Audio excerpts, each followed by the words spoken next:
too late to start it later than next week, so to speak. So. Exactly. Let me get on here. Let me check out Twitter. Make sure I don't have any messages.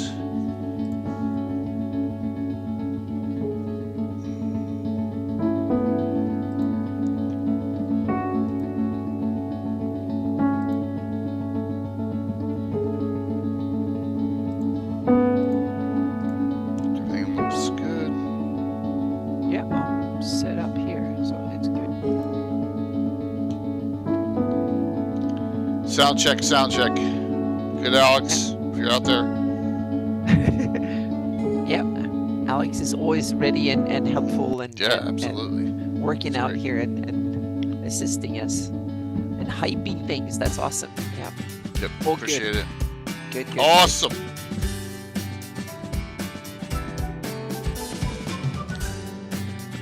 Just so I don't forget, I'm just going to do this super early.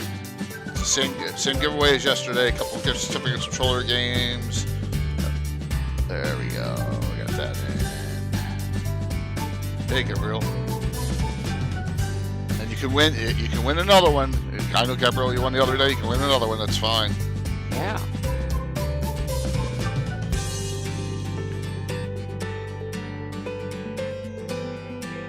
Hello. We're still waiting for Ed, but Ed is always on. Ed's always here.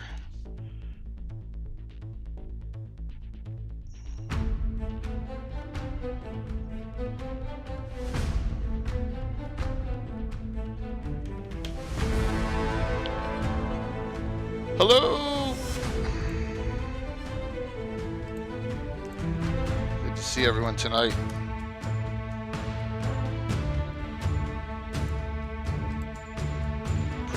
Pushes.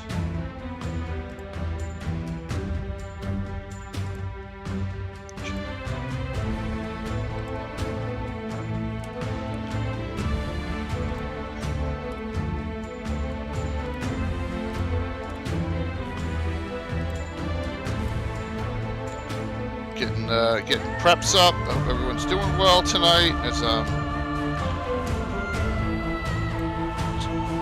should we go from Rob Coons to Greenwood. That's not too bad. Hi, hey everyone. He will. We talked afterwards. He will be. It won't be until after GaryCon. Okay, but yeah, he'll be back. Absolutely. There's some stuff going on behind the scenes, so yep, that's gonna happen. That's gonna happen, and here comes the man of the hour in. So we are good. Joe Ed. Hello. Hi. How are you? Doing great. Doing good. great. Good to see you again. Yes, likewise. Yeah, good to see you all. I've see some cool ads for YouTube channel, Patreon, and all sorts of stuff. Yeah, it's awesome. Yeah. I'm going Hollywood, baby. Exactly. Yes. It's looking great. Yep. I have to raise the money for my belly job and my boob job, so I can become a Hollywood. Yes. Exactly. Otherwise, we can't go to Hollywood. So yeah. I live as close as you can. So I'm relegated out to the suburbs here, so I can't go any closer. That's funny. Yep. I'm way too old and ugly. Yeah, for that. No, Anna. You're yes. gorgeous. And you are the character actor that Hollywood needs. Okay, with weird accents and quirky. That fits right in. Stuff. Okay, yeah. that's good. But remember, the 17-year-old starlets with the perky boobs and the plunge front dress.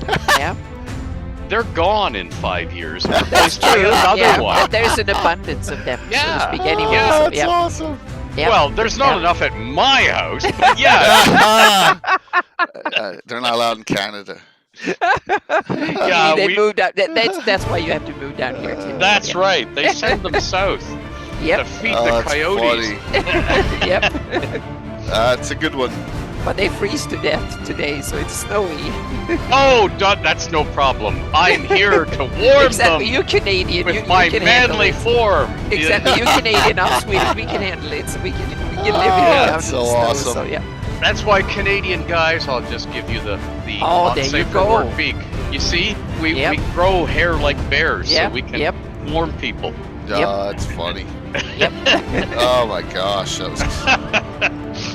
Uh-oh. But here's the thing. So Ed's on a roll, but I felt like last Saturday, man. Ed's like, oh my gosh, these two, Darling and Eric Mona, man, they're even over the top for me, right? What do you think, Ed?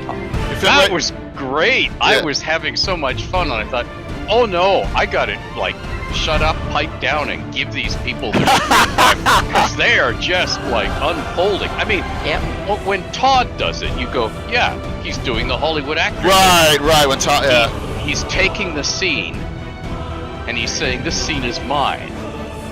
I will slow down, and you will wait for my pearls of wisdom because I am delivering." But watching Eric do it, and he's just like over ham acting, but it's a wonderful character to do it with. Yeah, true. And then both of the girls were playing off each other. It's like they're emboldened by the fact the other one's in the stream, so they can go, "Oh, the hell with it! I can say everything." And F-bombs are flying and everything, and I'm waiting for someone to forget and C-bomb us. Nobody did. Yeah, but it's also great when you see people that can both act really well and also know the games, the rules, and the traditions, and the mechanics of the game. So they both have all the knowledge of the game and the lore and how it's played, and then have all the good acting and can combine the two. That's when it gets really golden, when they can take game mechanics and illustrate it and play on that as well as all the other lore and stuff like that. Just integrate it seamlessly into the play. So that is golden. Yeah, true. Yeah, and Greyhawk, of course, is the setting for that. Well, I would say Forgotten Realms is no slouch. Well, no, okay, we've piled up the lore, but what I mean is Greyhawk has the years, so you can do a callback. Okay. And have people in the stream who are too young to know it. Yeah. Just literally too young, and then and then other people react to it, and you watch the young people go, oh, and then they've learned something new as well as having fun. Yes, they learned that Little Bo Peep and Little Miss Muffet are part of Greyhawk lore last week. That's also the beauty of having a campaign that has gone on a long time. It creates its that was my bad. within the campaign, and the you get a lot of cool jokes and stuff like that within the campaign, especially if you have one set of players that played for years together. You can rip off happens. Yeah. Giveaway's already set up, everyone. But officer, that's just my tuffet. It's canon. Yeah, and it's always like Eric Mudd always goes back to Freddie McCruger is canon. Oh my god. Oh god. Yes. Yep. So that's a good question, Ed. What if in the old days someone put like Jason from Halloween in Forgotten Realms, I mean, and then submitted to you for publication? I mean, you're going to go, no. Right? No modern goalie masks. Right. Yeah. Because I'm old enough to remember when no goalies had masks. Yes, and then I remember Jacques Plante's little homemade one. Yes, it was like rubber. The whole bottom face was shot away. So I remember they were Swedish goalies that were that way too when I grew up. They looked terrible and they had no teeth. They had no teeth. Yeah. Yep. That's it. Thanks, Dark Elf. Yeah. And that mask that Jason wears. Yeah. Says 1970s to me. So that was Bernie Perron, the Philadelphia Flyers, and Gary Cheevers, but Gary immediately started drawing all the every time we got a nick on it. They personalized them, and each goalie came with a standard full helmet, or they had a mask where they standardized different things. So the fancy goalies had their own versions with war paint and on Dark it. Elf, Michael they Myers. Regulated it. At least they did in the Swedish Hockey League. They regulated what you can paint on it. Yes. So you can have like a skull or something like that. Dark Elf. Mike Myers' mask is actually a William Shatner mask, if you didn't know that. Another Canadian. Yeah. So any of these kind of, well, maybe that will a question for later, but any of these kind of popular culture that made it into the realms would be kind of cool, and it's anecdote like that made it into the realms adventure. This is a great discussion. Yeah.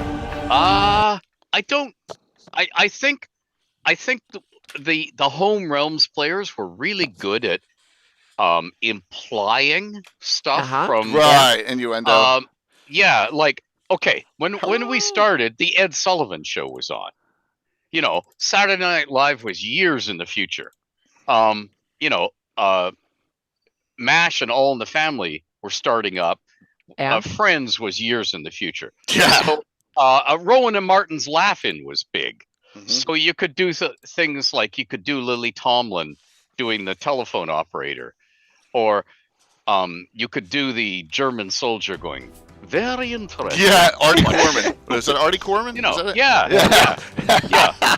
All of that Hey, Nick, stuff. thank you. So you would do these little but they would do it more subtly. Like, do Yeah. you remember Rowan and Martin? They had the announcer, and he would do the old 1930s stick your finger in your ear announcer thing, because that's how you sounded over the air. And so the Realms players would do things like they were going to talk to a noble. They'd stick their finger in their ear and go, "Well," and of course we'd all laugh because we knew what they were lampooning. Yeah. But they weren't stepping out of character. Yeah. They were just adding it. And But that's different than putting it in published source. I was just going to say, Yeah. it's something because in the puppets they actually took like critters and so on Yeah. from movies Gosh, and I'm stuff, still and actually laughing. put them in the adventure. That didn't Yeah, happen in and- Realms. And no, Real copy. for one thing, by the time the Realms was published, Yeah. TSR was suing everybody right, left, and center. Ah. So they had lawyers on staff. There's Oh, no yeah, just so way. that they Awesome. looked out to not Yeah. be putting Yeah. themselves into trouble. Yeah, so to there's speak, no by doing way it. they would have allowed Yeah. like those puppets, Mhm. which Yeah. aren't just traditional Oh. stuff like Little Miss Muffet, that sort of stuff, Bo Peep and so on. It's which you can argue is out of copyright. Hey, Mike, just Yeah. Just Disney's versions are in, but everybody else is out. But they had stuff from modern American culture, Mhm. like Freddie Yep. McCruger. Exactly. Which They is just, were you they were just like don't. 5 or 10 years old, so they were definitely within copyright. Yeah. Yeah, you just don't do that. Now, in America, parody is a legal defense. Mm-hmm. In Oh, okay. Canada, the Commonwealth, the rest of the world, and all the way Sure, through Mike. Europe, parody is not a legal defense. You can still be sued. You know? Yep. Okay. Mm-hmm. It's interesting So- to know. Yeah, and it depends America's, on what. Yeah, it's okay in news and stuff like that. It's Yeah. really, but not if you sell a product with Yes. it. Then you can Yeah. claim parody, so to speak. Yeah. But if you do news or write a blog or review or something like that, then it's okay. And the Oh, theater and stuff. Yeah. you can lampoon a public Mhm. figure. Yep. But you can't lampoon a man or woman on the street who just gets caught up in an event and Exactly. has a Yep. camera shoved in their face. Yep. They can Yep. sue you, and they Mhm. will Oh, yeah. probably win. Yep. Because the courts will Definitely. side with them. That's a Yep. private Mhm. citizen. Will you just Exactly. dumped on. South Park only works in the U.S. Yeah, Yep. exactly. And the Family Guy. Yep. So a real quickie here. I slept in a little bit, and I get a ding on my phone. And if any of you from the Philly market always think, and if you, it's Primo Hoagies with their deal of the day, right? So I look on there, and it's not Primo, and it's two things, and it's Todd Stashwick sending me Oh. and he's like, "Hey man, I was thinking about you," and all sorts of stuff. And he's like, "Dude, congrats on St. Jude.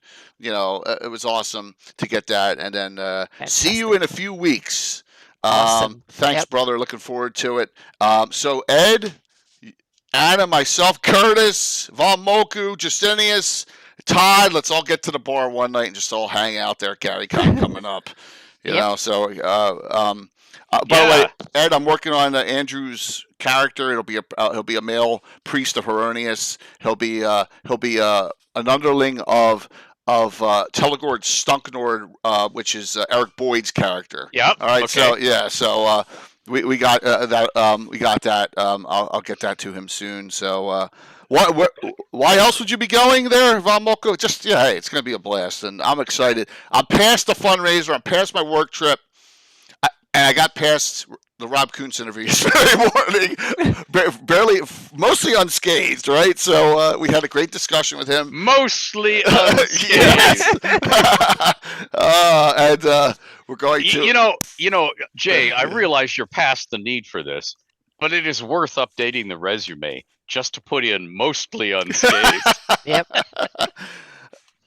Good point. Yep. Yes. So now I'm in Gary Con mode. So that's Yeah, kind me of too- where me we too. all are. Hey, Lando, Both good to see you. Yeah, both in good and bad. Both because I'm really looking forward to it. Also bad because, damn, there's a lot of things I need to do before I go there.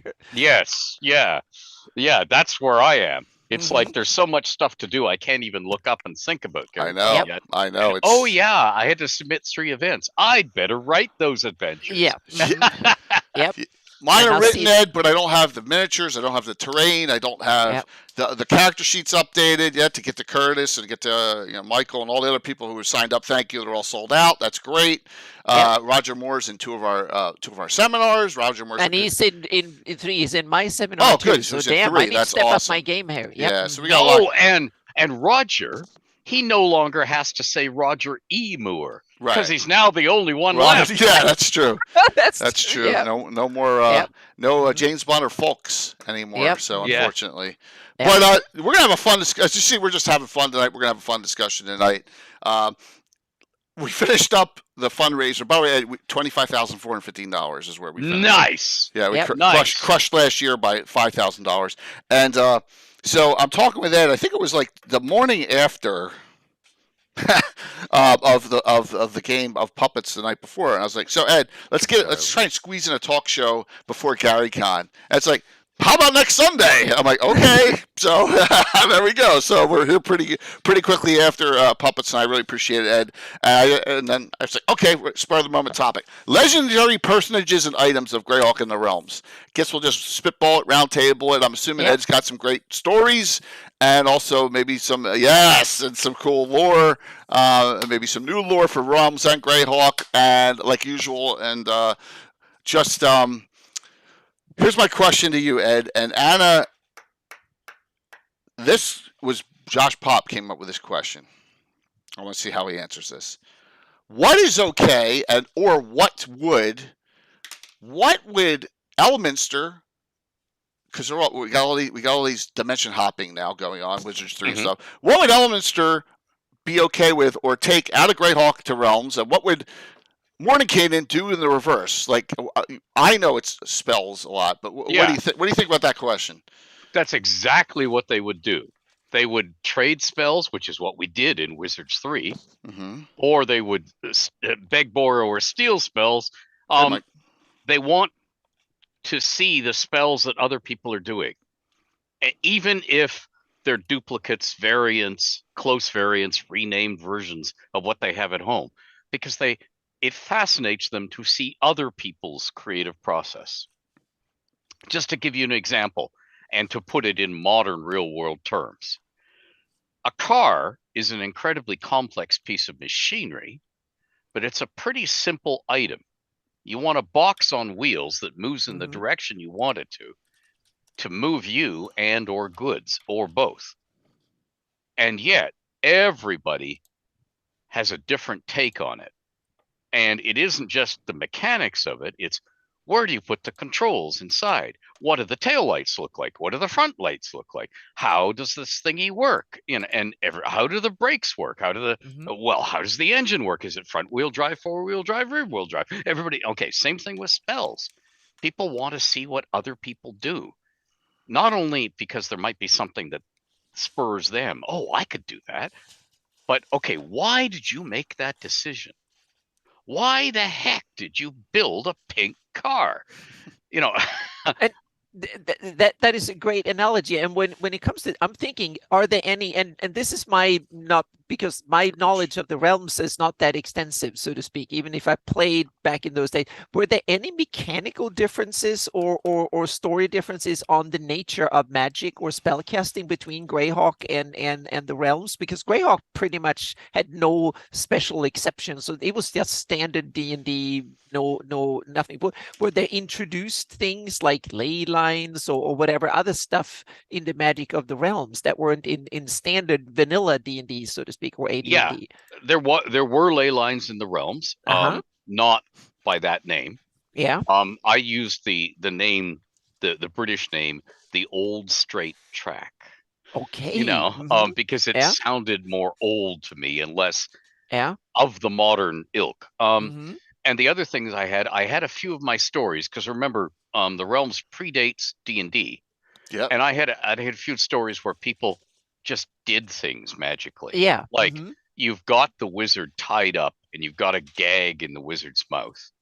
And the wizard Could he just cast spells then, or not? he just looks at you and Mhm. the other side of the room erupts. Yeah. Okay. Have you started thinking in terms of some sort of game mechanics, or Oh, at yes. least? Yeah. Okay. Yeah. Mhm. Yeah, because I have a huge library of fiction, and I had a huge library to draw in my father's library when I was Yeah. a little kid. So I'd read hundreds of fantasy short stories and books, mainly the really old ones, the chanson, the stuff that Don Quixote was a satire of, plus all the pulp stuff, and then early Moorcock, early, all of that stuff, Conan, Seabury Quinn, all of that.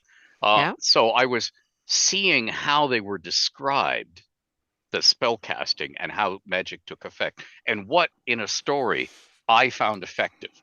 So I was fumbling towards what was codified later in the D&D game as Yeah. verbal material and somatic components. Exactly. Yeah. Mhm. And Jack Vance, of course, came up with the fire and forget system, which I thought was a very cool limitation on wizards. So they weren't the magic machine gun. Yeah, because that's the Darling. big issue. Meaning, magic, you wanted to do cool stuff, but you still wanted to not take over the world and become. It needs to become an effective vehicle of storytelling. Meaning, it needs to have limitations. Otherwise, there's no. That takes the fun away from the story. It needs to have rules that you don't have to halt the story for Exactly. 5 pages to say, well, as you know, Friedolf, he can only cast that when standing in moonlight and facing north, and he has to be naked, and and also I think that the rules also needs to make sense from its own perspective, so players and DMs can, it feels natural, so to speak, and when you rule that something works or doesn't work, the players can kind of anticipate it and realize that it's not something that the DM comes up with on a whim. There are actually rules, and those rules need to be similar to the monsters and the NPCs as they are to the PCs, so to speak. Yeah, and at least on most cases. Then you can break the rules occasionally. Someone comes up with something new, cool, to speed up things, but they also need to have within the nature of the laws and magic of the setting, so to speak. Because nobody likes to sit there at the table while the monster hits you 82 times in a row and kills you, and you didn't get a chance to play. I've played that. It's called snooker. Where you just stand there and watch the other guy win the game, and you don't even get to play.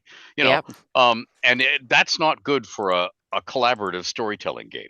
Now, there was a time later on, once the Realms was published, Volo's Guide to All Things Magical. By then, I had already come up with rules for a one-on-one campaign, because there are a lot of gamers who only have one friend that they can play D&D with. Remember, this is all pre-internet. Yeah, right. You're limited to the people around you. Most people, particularly young people, they can't go to conventions. They A, don't have the money, B, don't have their parents' permission. Yeah. I mean, and I recognize it because both Scandinavian countries are like Canada. A lot of people are rural. They don't live in big cities where you have thousands of people. They small towns, distances are far, and so so it's actually physically difficult to travel or dangerous. I can remember the stories of science fiction first fandom where people were corresponding by letters. And all of a sudden, this car drove up to this Chicago suburb, and all these strangely attired nerdy men, middle-aged and elderly, professors, horn-rimmed glasses, ties askew, crazy hair, bad suits. They all got out of the car, knocked on the door. The man of the house answers, and he's flabbergasted because his daughter comes downstairs in her Sunday best, and he says, "Oh, good, they're here." And he says, "I thought you were going out with some friends for the..." "Yes, we're going to a convention." And he's looking at all these middle-aged men, and they're staring at his daughter, thinking she was a grown woman because they've been corresponding by mail. And exactly. She could write she could. And he was like, "I don't know if I want my daughter to go off in the car with all these guys." And they're saying, "Oh my goodness. We'll take very good care of her. But, you know, it's sort of like, because, and she's going off to a science fiction convention. I mean, that same thing writ large, and it without the gender necessarily affects everybody. Because Yeah. if you've never got on a plane in your life, or if you've never crossed an international border in your life, all of these things are barriers or impediments to Yep. get to a convention. So you are limited to the people near you. So I'd come up with a one-on-one campaign. So you have one buddy. The buddy is the dungeon master, and you play a wizard or a wannabe wizard, a young apprentice. So in Volo's Guide to All Things Magical, there are a lot of spells and processes in there for the nuts and bolts of how you make spells. And in that edition of the game, in order to write them down, you needed spell inks, and you needed to make the spell ink. It was special formula for each spell was different. So you needed all these ingredients. So you either had to buy them because you were a wealthy noble, independently wealthy, or you had to cast spells for people, mundane spells in a city for fees to get enough money. So you were constantly worrying about paying the next bill. And I ran one of these campaigns, and my father was drifting by in the house, and he stopped and listened, and he said nothing, and he went on. And a week later, he said, "Oh, I'm really impressed with this role playing thing you guys are doing. I mean, you're role playing. You're preparing for life. It's all cash flow. And do I have enough money to pay this month's rent? Do I have enough money for groceries?" But it was, and so all of that nuts and bolts stuff is in Volo's Guide to All Things Magical. So if you want to run a campaign one-on-one with a person who doesn't want to necessarily fight, doesn't necessarily want to be in a group because they can't be, because they don't know anybody else to play with, but they want a one-on-one with a DM, the experience of becoming a wizard very slowly and painstakingly building your spell book. And what I used to do in those days, don't tell Gary, but I did tell him and he said it was okay. I used to photocopy the player's handbook at the library, cut out the photocopies, and as somebody gained a spell, I would hand them the photocopy. We did that too. People who played wizards and clerics and stuff. Or what's the 4x6 cards called? Index cards. But they would paste it into their spell book. We'd have a blank book, and they'd be building their spell book, and they'd be writing notes in the margins and little diagrams. And the orcs just blew up when I hit them with this, stuff like that. So they were actually building their own spell books, and it was incredible fun. And years later, I mean, I played one of these with a gal, and years later, when she was in her 50s and had kids and was expecting to be a grandmother, she found her book. Oh, so she can tell the story. She phoned me and said, "This is so cool. I'm back to being a teenager again when the world was my oyster in front of me." And this was so exciting. And it really is, unlike, say, an old shirt. Because, I mean, there are people who played in the National Football League, and they have one of their old jerseys. The moths have been at it. It looks pretty crappy by today's standards, because they were by today's standards. Yeah. But when they take it out, it means something to them because they're transported back. Same thing with soldiers in their old war uniforms. They're transported back to that time when they were young and strong, and they were saving the world, or things mattered. But to have a workbook, a spell book that you actually wrote in, and other people wrote in and drew diagrams, you can actually. It isn't like holding up the jersey and going, "Yup, that's a jersey, all right." There are pages you can flip through, and you can lose yourself in it. You can tell all the stories that go with each thing on each page. So it really is a cool thing to do. So as I said, Volo's Guide to All Things Magical has some of those nuts and bolts. Cool. If you want to run that sort of campaign. Is that on drive-through now on DM's Guild? I think it still is. Yes. Okay. Yeah. All right. Yeah. Alex, if you do find that, if you can link it, that would be great. We can look for it. Yep. So I'm not. Don't anyone put anything in the Discord, in the Zoom chat. I'm not opening that up after we had the crash last night. So yesterday. So, but that's cool. So this is 2E product, and it's the first Volo's Guide that was regular size, 9x12. Not the book. I know you have one that was books format. Yeah. Okay, cool. Very cool. Wow. When I thought about this one, go ahead. What were you saying now? When I found it, so I'm just I'm posting the link here. So this discussion, I figured Legendary may mean different things to different people. So, and I just thought of some characters that I'm not going for the top of the food chain there, but I just thought of some characters that had an effect on my game over the years. Or some items that had an effect on my game over the years. I'll give you one that's a generic. Hey, Kafir, all your. hello. By the way, real quick, Kafir, thank you, Cave Geek Art, for all the donations from the fundraiser. You can see some tubes back there. All the Elmores. Yeah, look at that. They're all mailed, ready to go. All the Elmores and all the Cave Geek Art prints are all spoken for. Okay, just note that. Awesome. So I'm getting them down. I'm down to roughly. If you roughly anyone who donated around $200, I think the cutoff is going to be between 75 and 55 right now for getting something. It may go lower if we have more of the higher people pass. We've had a couple of them just say it's okay, I pass. So just note that's going on right now, and it's good to see you, Kafir. But I'll give you an item. Helm of Brilliance. Certain items, Ed, in that original Dungeon Master's Guide, you read them, and then you got to read them 2 or 3 times. You're like, oh my god, it does what? I mean, it's an item that if you put that on, like, Undead are just gone. Because, like, it does 1d8 points of damage on Undead within, like, 30 feet every round. So, like, Yep. I was like, and it shoots fireballs and prismatic sprays, and I was like, if it's legendary in my mind because I'm never giving one out ever again.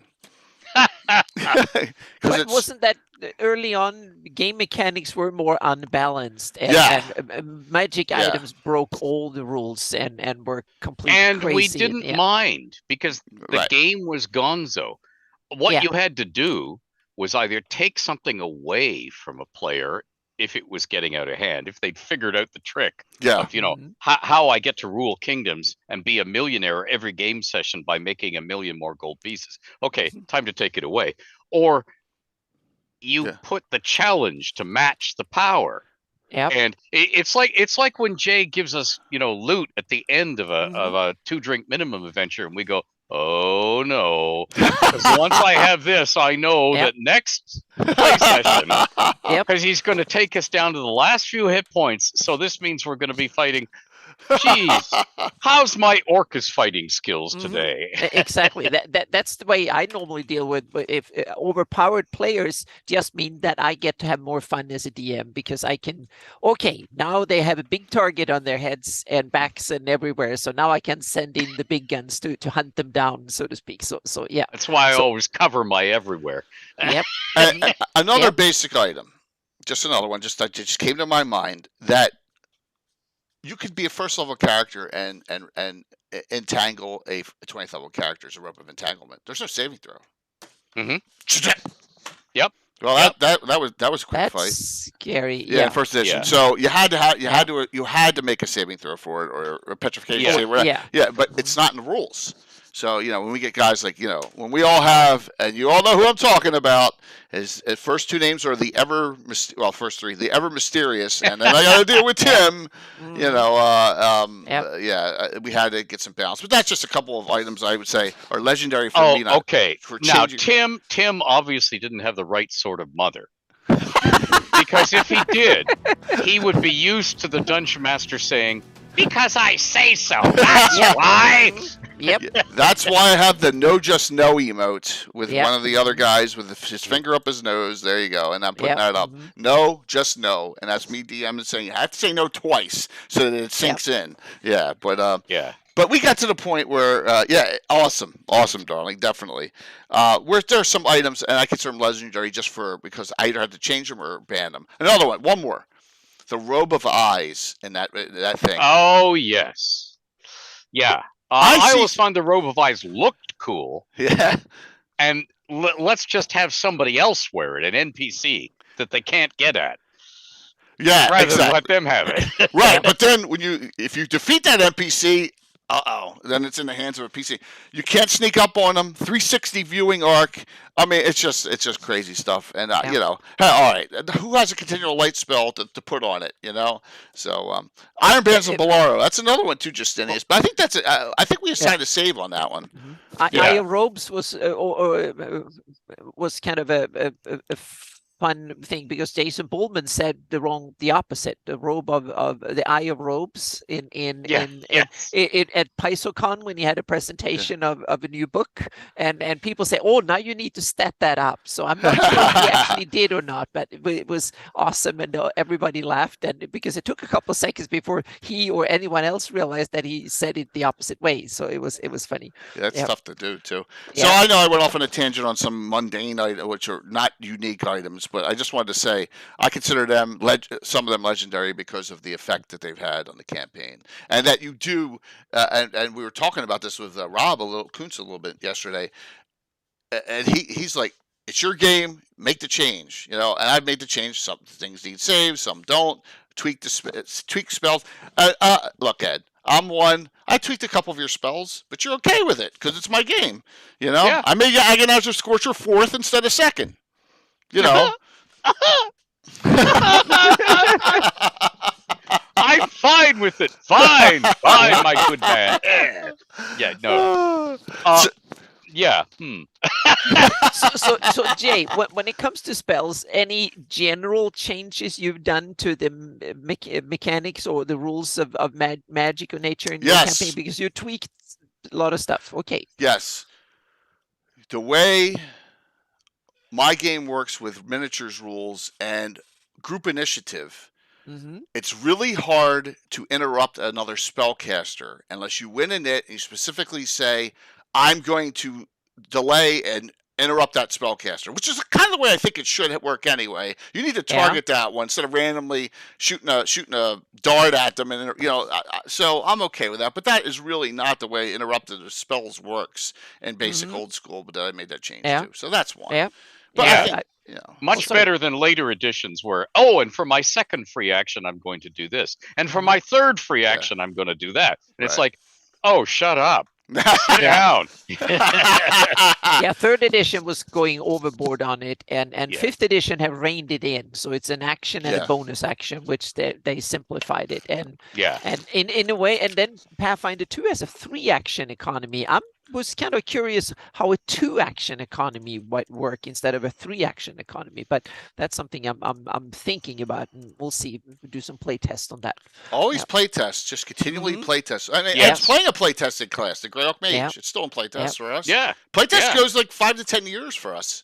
So there you go. Yeah, absolutely. As characters get played through. And boy, can you tell when designers have not play tested something. I'm play testing my change to magic, meaning I have spells have levels and classes and schools and schools and levels and stuff like normal and range, but they also have a conduit. There's 3 conduits. So arcane, meaning it's based on skills and talents and knowledge in order to cast a spell, or divine, meaning you get some powerful being giving you the magic ability, like clerics and witches and stuff like that, or you have pact magic where a demon lord might give it or something. And then you have a primal magic, meaning it's your knowledge of nature. You suck the druidic magic and low level druidic magic and ranger magic and stuff. So those are the 3 types, the power sources. And then I have what I call strain, and that's for me to know what kind of energy or power do you use in the spell. It can be elemental, or it can be astral, or it can be from the outer planes, or it can be shadow and stuff like that. So and that means that if you are on a plane or somewhere where that and you can't reach it, so to speak. You might be in the upper planes, you can't cast shadow spells, for instance, or something like that. So I know that if you're out in the astral, you might not be able to cast elemental magic, so fireball might not work. So it's knowing that, and also taint, that meaning good, evil, law, and chaos, so to speak. That's the taint. So if you cast it, you get tainted evil, and then you can be detected evil, and you can detect taming. So those are they don't really really affect the spell casting normally for player characters. If you play a wizard, you can just do it. But to know how the magic more functions. So once you go to other planes, you end up in the basement of a very evil temple or places like that. That can screw up your magic a little bit. So great pre-discussion here as we're sorry. no, it's great. The The audience should know by now we go off on tangents all the time. Oh which yes, is really good. that. So why don't we see what Ed's got on his plate first? What do you got going on there as far as something you want to discuss? Could be okay. Well, let's stay with the items for now. Yeah. Okay, and then we'll do the characters afterwards. Yeah. So I have an item from Greyhawk, and I have an item from the realms. Cool. Let me start with Greyhawk. Okay. Because I should get this out of the way first. It feels a little presumptuous of me to create a new item for Greyhawk, which is legendary. Okay. Because why hasn't it been heard from before now? Because you haven't been writing stuff for Greyhawk. Well, no, yeah, but in game, right. And so here's something I've just found up my backside that none of you people on Earth had noticed. No, okay, so I thought of another wrinkle, and this is something that is very, it's very deployable. You can use it anywhere, as in any setting and at any time. You take a known legendary item, let's say the Sword of Kos. Mm-hmm.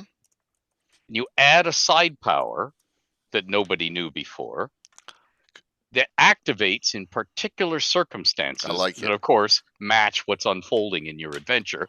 And then, having served their purpose or accomplished their mission, those powers dissipate again or forever, often to the tune of the item itself fading away or teleporting to an unknown location to be lost to the players, or to take the players with it to a new adventure location and vanish. So the sword whisks you to a new mysterious place unfamiliar to you, dumps you there, and then somebody says, the sword, it's gone from my hand. Yeah. So it's gone, but it's dumped you somewhere else. Now, just to pick classic Greyhawk thingies, White Plume Mountain. Yeah. Black Razor, everybody knows because it's cool. Yeah. The Frost Wavenwhelm blade is also, people know what it is. And then they come to Wave and Whelm, and they feel like afterthoughts. So Wave and Whelm are begging to be jazzed up like this. Just saying. Okay. That's cool. So I want to ask you about this. Let's do yours, and then I have a really question that just came to my mind that I'd love to ask you. But let's hear about your Forgotten Realms one too, if you want to do that. So, okay. Yeah. So, I did not write this up in 5e thingy yet. I will later on, and I'll probably hand it to you, and I'll shove it on my Patreon. Awesome. Open stuff. That would be great. Okay. A legendary item of the realms, the Crown of Undying. When worn in battle, it gives a wearer all undead immunities, and like the draining, can't be slept, can't be it protects them from undead specific powers like aging and withering and level or life drain and chilling and all of that, but it does nothing at all to prevent pain and damage. So wearers are often shrieking in agony as they fight in battle. A wearer of the Crown of Undying need never make Constitution checks or System Shock survival rolls, or at least they automatically succeed. When worn and active, and it activates automatically when conditions arise that it's enchanted to act against or protect from, assuming they're wearing it, it gives the wearer's head an entirely illusory bare skull, but with living eyes look. So if you reached out and touched their face, you can feel their skin, you can feel their hair, but to everybody else, it looks like you're shoving your fingertips against a skull. Oh, wow. Whenever a wearer drops below 20 hit points, the crown instantly gives them 20 hit points.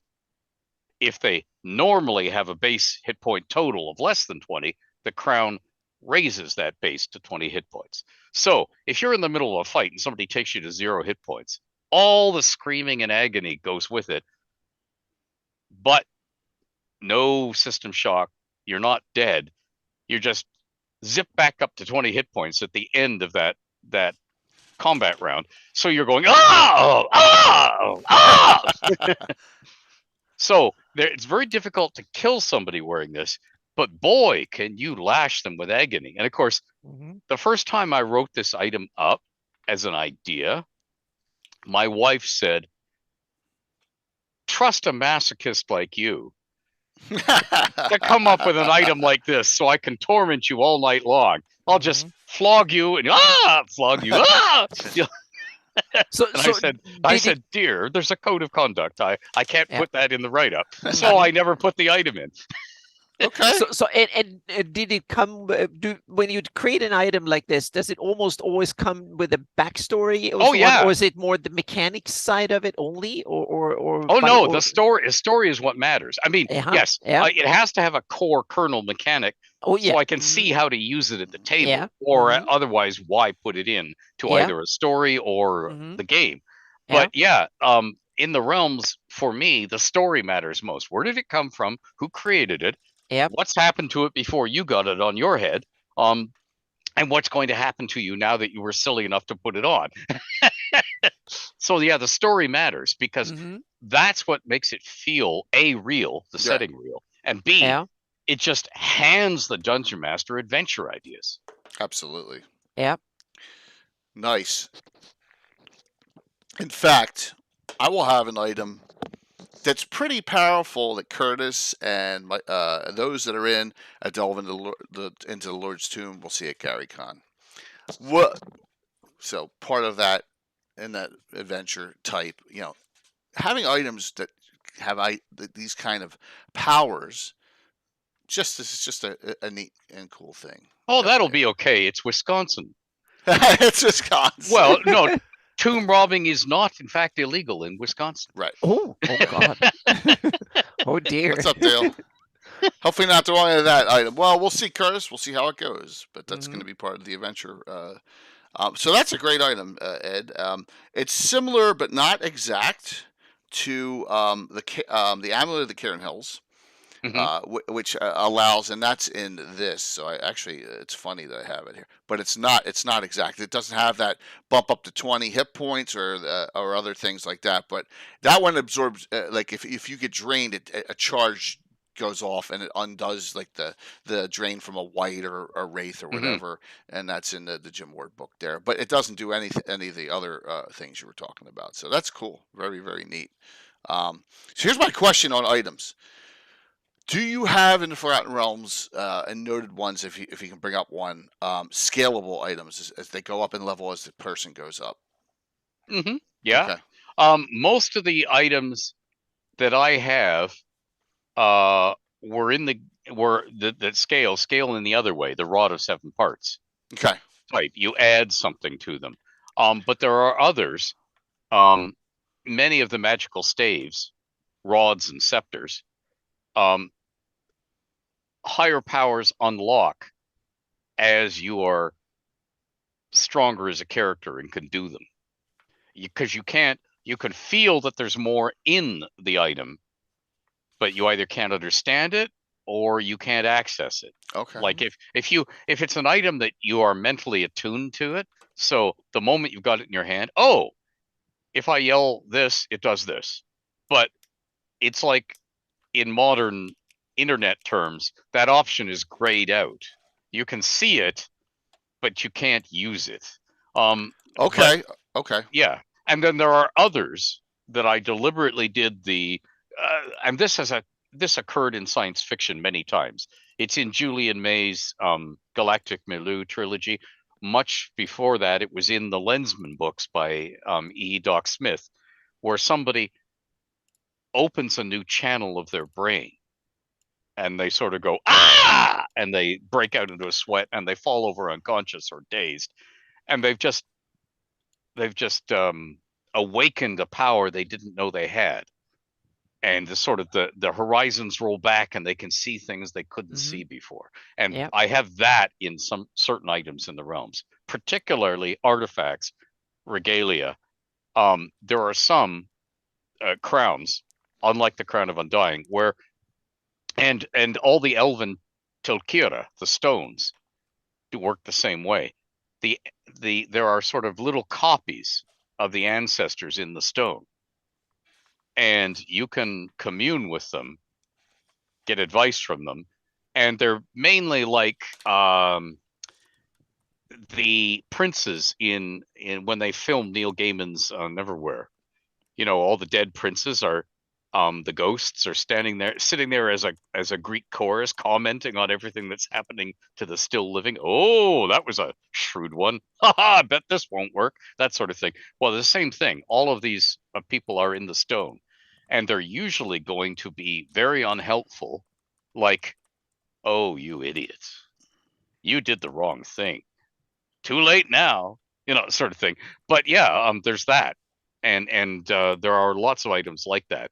But again, they're mainly going to be for purposes of suggesting and steering a character, not empowering a character. There are some that have higher powers, and they're in there so that you can't use them until you're ready for them, he said paternally.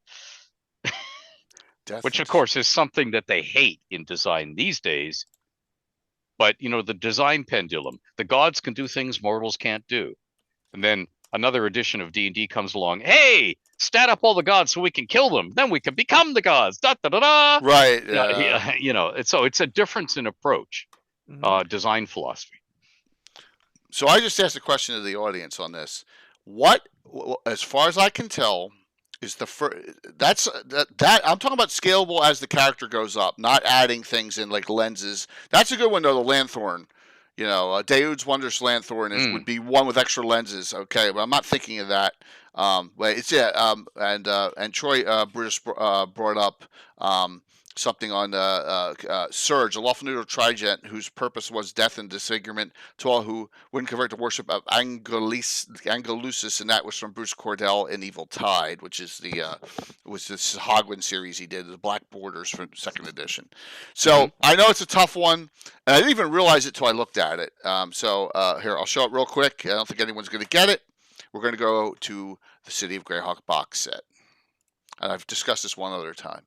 We're going to go to the beautiful people section, and we're going to go to the Fellowship of the Torch. Okay, and the Fellowship of the Torch, and here's the group. And you know, I love this group, and I use this group in my Greyhawk, and high level good people interact. I would, if I were talking about legendary persons, Nastasia, Ariane, Nightstar, dual class fighter, mage, human, with a tinge of elven blood would be one of them I'd talk to. But in the history of that, you go down here, and we talk the Torch of Anaxander is the item I'm talking about here, and this is a great. And here are its abilities. And knowledge of the final power was only gained when Nastasia achieved her current level of experience as a fighter. Magical scrying is revealed as a lawful good fighter priest. Gains experience levels. Further powers of the torch become usable, but it is not known what these may be. There you go. So we have a scalable item back in the old school days. Just so you're aware that was. Yep.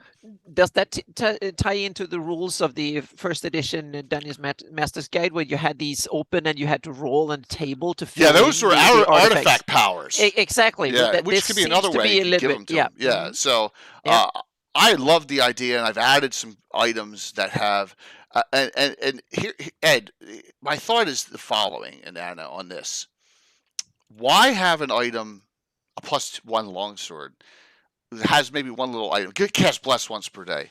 But then they get a +2 and they throw that sword away, right? Why not scale it? Why not scale it with powers up so the attachment to the item? Yeah, I've done that especially with swords, especially Holy Avengers. I usually have them, and that's one of the secret items. So now players in my campaign can listen because these are in my campaign now. So what they do is that they give these for promising knights, so to speak. Once they become knighted in the Knights of Holy Shielding, they're given a Holy Avenger, and it's +1 weapon, but it comes with a soul of a dead paladin built in. so to speak. Nice. And I like he's that. the protector of the new one, so to speak. So what you Hey, do is Josh. that you carries with you, and he will guide you, and he can help you at certain, and he will get more and more pluses. And once if you die faithfully in for the order, so to speak, then that one, he will guard your soul, make sure that the bad ones are not taking your soul, and make sure you can come back. If you not come back and you die permanently, so to speak, your soul will be put in the sword and for the next generation, so to speak, and he's relieved. So you can use, and he will come out and fight for you as an Aasimar or some good creature, so to speak, and fight over your dead body to protect it once and do it, so to speak. So it's kind of a life insurance policy built into the sword, but it only works, and he's there to make sure you don't screw up and go evil and serve the enemy and stuff like that too. So it's a dual purpose, but he's also there to whisper in your ear occasionally and guard you at night and stuff like that. So if you are true to the cause, you put the sword in the ground and you pray to it, and you stay faithful, and your sword will be your helper, even if you're out there by yourself and it's only, I use the horrors at the end, and it reassures you that if you do the right thing, it will be there and protect you forever, so to speak. So that was the kind of the story, and it starts mundane and it grows with you as you grow in powers. That way you have an paladin. attachment to it. Just That's an incredibly useful thing, though, to have a guard that watches over you while you sleep when you're alone. there are That, you know. there are and two published source references that I've seen of paladins within weapons. One is the mouth of a graveyard, and that's Bruce Cordell, and that's from the Slavers reference. And the second one is in Treasures of Greyhawk, and you actually, spoiler alert, sorry, you travel with her so that she can get imbued in the weapon in that adventure. Yep. That's a really great. I ran that one live stream a little while ago. Yep. And that is also my intent, that the warrior eventually, the warrior carrying the sword will become the guardian of the next generation using the sword. So you know that you have to serve, you serve the weapon as well as the weapon serving you, so to speak. So you tie into the story. That is an interesting thing, though, because we've been talking about paladins, and that's a sort of special case in that everybody involved is religious and is hopefully faithful to the faith and is inclined to obey and agree with these sort of things. But I've also had things in the realms where a person reaches a particular power level, and the item in their mind says, good, now you are ready. And ego. They want to dump the item right there. I don't want to be controlled by something. What the hell? But it's like in real life. With power comes responsibility. Sure. And I also think that it's the same way, meaning the church and the God hands out a powerful item. That means that they're not going to do it lightly, so to speak. They want control, and they want it's a bargain, so to speak. Even with the good church, they want you to forward the cause and fight for what's right is and the goals of the order. And as long as you do that, you give it. And that is also a good way of making sure that things don't go haywire without having to resort to game mechanics. Right. You can actually, and you can say, if you step into the most evil whatever place, then it might not work. It might cut off or something like that. So you have to, and that ties into, like I talked about spells and stuff before, even magic items use powers in certain ways. And there might be, if you take it down to the abyss, it might be stronger, it might not work. Certain effects becomes more improved and enhanced, and some are subdued and stuff depending on it. So that's something you need to start figuring out. But I want to find more thematic in-campaign reasons to control and kind of keep magic items limited and but still useful without having to resort to hard, crunchy mechanics all the time. Yeah, good point. Yeah, I agree with you. You should have a combination of mechanics and in-game and the meta needs to make sense, and it powers needs to make sense from in-game perspective, so to speak. So Orchid just brought up a great point. I would love. I'm gonna do this. I'm writing this down right now. I would love to imbue an anti-paladin in an evil weapon. Exactly. Yes, the Instead of same having a way. That yeah. paladin. Oh yeah. Oh, that would be If you have a awesome. pact with the demon lord, he might do the opposite. Oh, that would be Meaning, as great. long as you serve him or it or whatever it is, then you get a weapon that can be immensely powerful. I But got some ideas it there. requires that I've done it with evil weapons that it only gets the power after you kill someone and a good creature. Then it works for a day, and then you need to go out and find another good victim and kill it, and then it works again for a day. So you don't get it without you needs to further the cost, so to speak. Otherwise, it's useless. Very cool concepts there out there, everyone. Thank you for the participation too in the discussion. And of course, I dropped something underneath the table. Yep. At least I didn't kick out any power sources this time, Ed. You know, boom. That's true. Yeah. So, yeah, I imagine we'll get back to some other items too there. So, Oh yeah, I have a couple more from my next campaign that I'm working on now, my Elven Nice. campaign. But we take them in the next when we go around here. So, Okay. yeah. So, Ed, what do we got for us on personages? Okay. So, again, what would you like me to lead with? Do you want Greyhawk or the Realms? Let's leave with the realms this time. How's that sound? Yeah. Okay. So, for the Realms, I've invented one new legendary character. I'll leave them for the end. Okay, great. And then I'm taking two that might, one of them will be fairly well known. Okay. Iulam, the most powerful Forgotten Realms arcanist. Oh. He's a level 41 arcanist, and whereas Karsus destroyed himself, Karsus was also level 41. Iulam was not quite so stupid, and he's still around.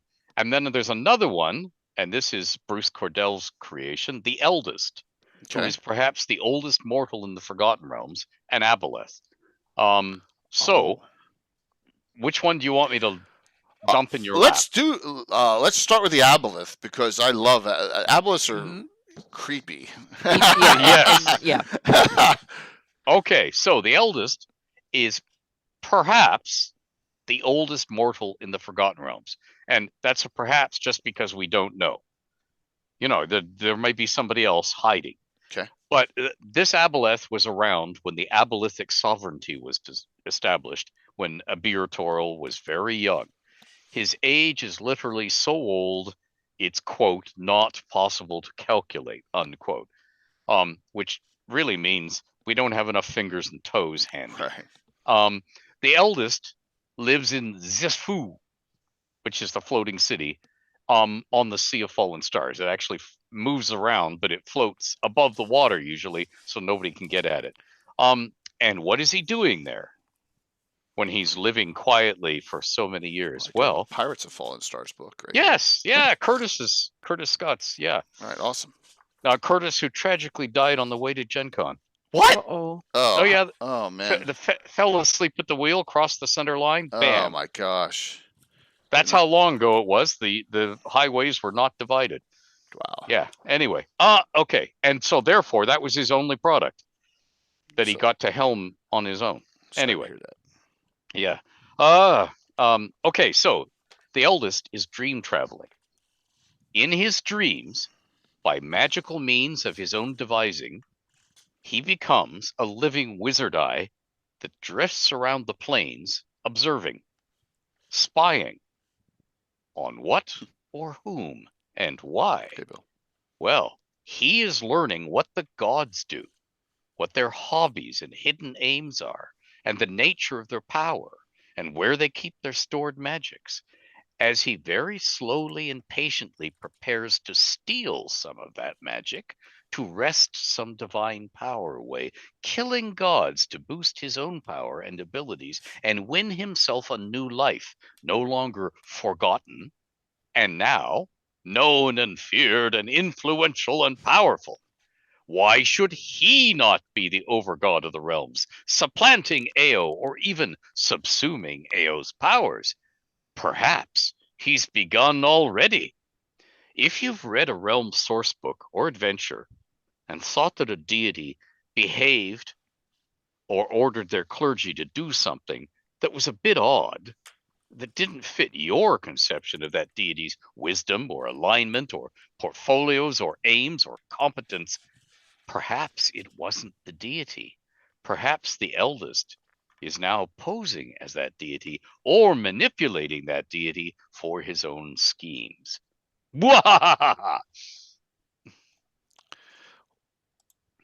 So that's what happens when you have too much time on your hands. What's up, Walt? Oh my gosh. So, I cannot deny. Yeah. He's just like, what do I do next? It's like a Q thing in Star Trek. I guess, I get. Yeah. Wow. Very cool. But so this Iolam, he's living, not undead, not a lich. Okay. Okay, let me give you his backstory here. So Iolam is still alive, but after the fall of Netheril, so you know how long ago that was. Okay, Iolam abandoned Netheril to escape the Farum and their life drain spells in -339 DR. Okay, that long ago. Panic spread at the news of his disappearance, and that is what Karsus said, okay, now it's time. My rival is gone. I shall become a god. And he cast the spell that backfired on him. So he's trapped forever in the moment of becoming a god. So it's like a time loop. Yeah. Okay. Yeah. He's because the gods were not pleased. Anyway, after the fall of Netheril, Iolam survived as an elder brain, the central brain of an illicit community. So he is a lich. He's an elder brain lich, and he's sitting in a pool of nutrient fluid in the middle of a city of mind flayers, and they are serving Iolam because he's smarter than all the rest of them, and he tells them what to do. Wow. That would really suck. Getting all up there, and then you're like, I guess it's like, wishing for immortality is a curse. Yeah. Be careful what you ask. Be careful what you ask. That's awesome. Talking about both very legendary there, Ed. That's wonderful. Yeah. Oh my gosh, and just the scale of that. What do you do when you've been gaming for years and you want a challenge for your players? Does the eldest have a physical manifestation? The eldest is an aboleth. Yeah, okay, but he's when he's dreaming, he's a wizard eye, or at least that's the got it. view. Okay. Yeah, but he's still sitting in the floating city. Okay, got it. Very cool. Neat. And yes, like most aboleths of that age, he can extend a couple of his tentacles, and then he can change the end of the tentacle to look like a human or an elf or a dwarf or a gnome or a quickling or whatever you want, but there's still this tendril coming out of its rear, right where a tail would be, at the base of a tailbone, and then going back to the aboleth. Here comes $1 billion question, Ed. Who created the aboleth? Do we know? No, and I cannot tell you because there is a specific NDA on that. Really? Yeah. Okay. All right. Because they've been around since Monster first Manual edition. 2. Monster Manual 2. Yes, that's when they came. Really good drawing and stuff too. So that's when they were introduced. I was just curious. Yeah. And Mr. Turnbull is dead. Well, Gary's dead too. Most of the people who were involved in that NDA are no longer with us, which is going to make it really difficult to lift. Yeah, I'd say so. I mean, I found out yesterday morning that Rob Kuntz created Tharizdun. I did not know that. Oh, you didn't? Oh, no, okay. I did not know that. You haven't read the... Yeah, I knew that from old forums Emerald, and stuff. One thing, Ed tells us a lot of stuff. A lot of stuff that gets on the cutting room floor, stuff he can go on. So if there's a reason for it, there's a specific reason for it. Yeah, it may sound crazy, but Ed knows. Oh, not of my doing. Right. You see, once the NDA is leveled, and here's the thing. I was not ever a staff member at TSR or at WotC. Yeah. So as an outsider, there are things that I was not supposed to know. Mm-hmm. Now, because I was father confessor for just about everybody in the building, I got told a lot of stuff that I wasn't ever You got a lot of supposed to hear. juice. Yeah. Mm-hmm. But I was told it in confidence, and I have largely kept those confidences completely, unless the people involved are dead and gone and it doesn't matter anymore. Hey, Bal. So there's still things I won't talk about because I am nothing if I do not keep my promises. Sure. No, we And respect that. yeah, Yeah. and there are I mean, sometimes there's no good reason anymore because it was for a license that never happened, or Or something. Yeah. for a company that is now dead and gone and will never do the next computer game in the series. Mm-hmm. You know, but it's awful easier for a company that controls IP to just leave the wall in place Yeah. instead of going and removing it and thinking So about it true. and discussing it. Who remembers this? What the hell did we do this for? It's so much easier to just say no, Right. and then you move on with your day. Mm-hmm. And in fact, if those of you who wanted to get published by Dragon in the old days, it's the same as getting published in any other magazine. If you make the editor's day easier, you're going to get published more often than not, because the editor wants to finish and go home Yep. to his wife and 2.3 children. So if you do his job for him or make his day easier, and I'm being sexist here, but they were until Barb Young came along, it was all guys at that point. But it will be 1.6 kids today, 1.8 or something like that, rather than 1.8? 2.3. Yeah, something Darn. like that. We below line replacement too. level now. Don't they know what causes them? No, but I'm just saying most countries are below replacement level. Yeah, now there's below 2.1. replacement So level. yeah, Yeah. yeah. So it's like something like that, just below 2. Yeah. So those are the Forgotten Realms one. I can't wait to hear another Greyhawk one Yeah. here. You want a Greyhawk one Sure. from me now? Yes. Okay.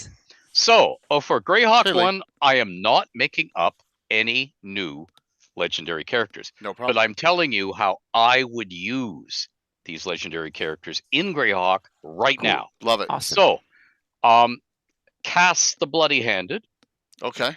Caraptus, Oh yes. Mm-hmm. or listening. Lashana, or Yoland. Mhm. Which one would you like to hear about? All right. Caraptus first. I am Please, Caraptus. Caraptus. Yes. Yes. Okay, so Caraptus. We all know that Caraptus was an evil wizard, Mm-hmm. that he dwelt in White Plume Mountain for Mhm. 9 centuries, Yep.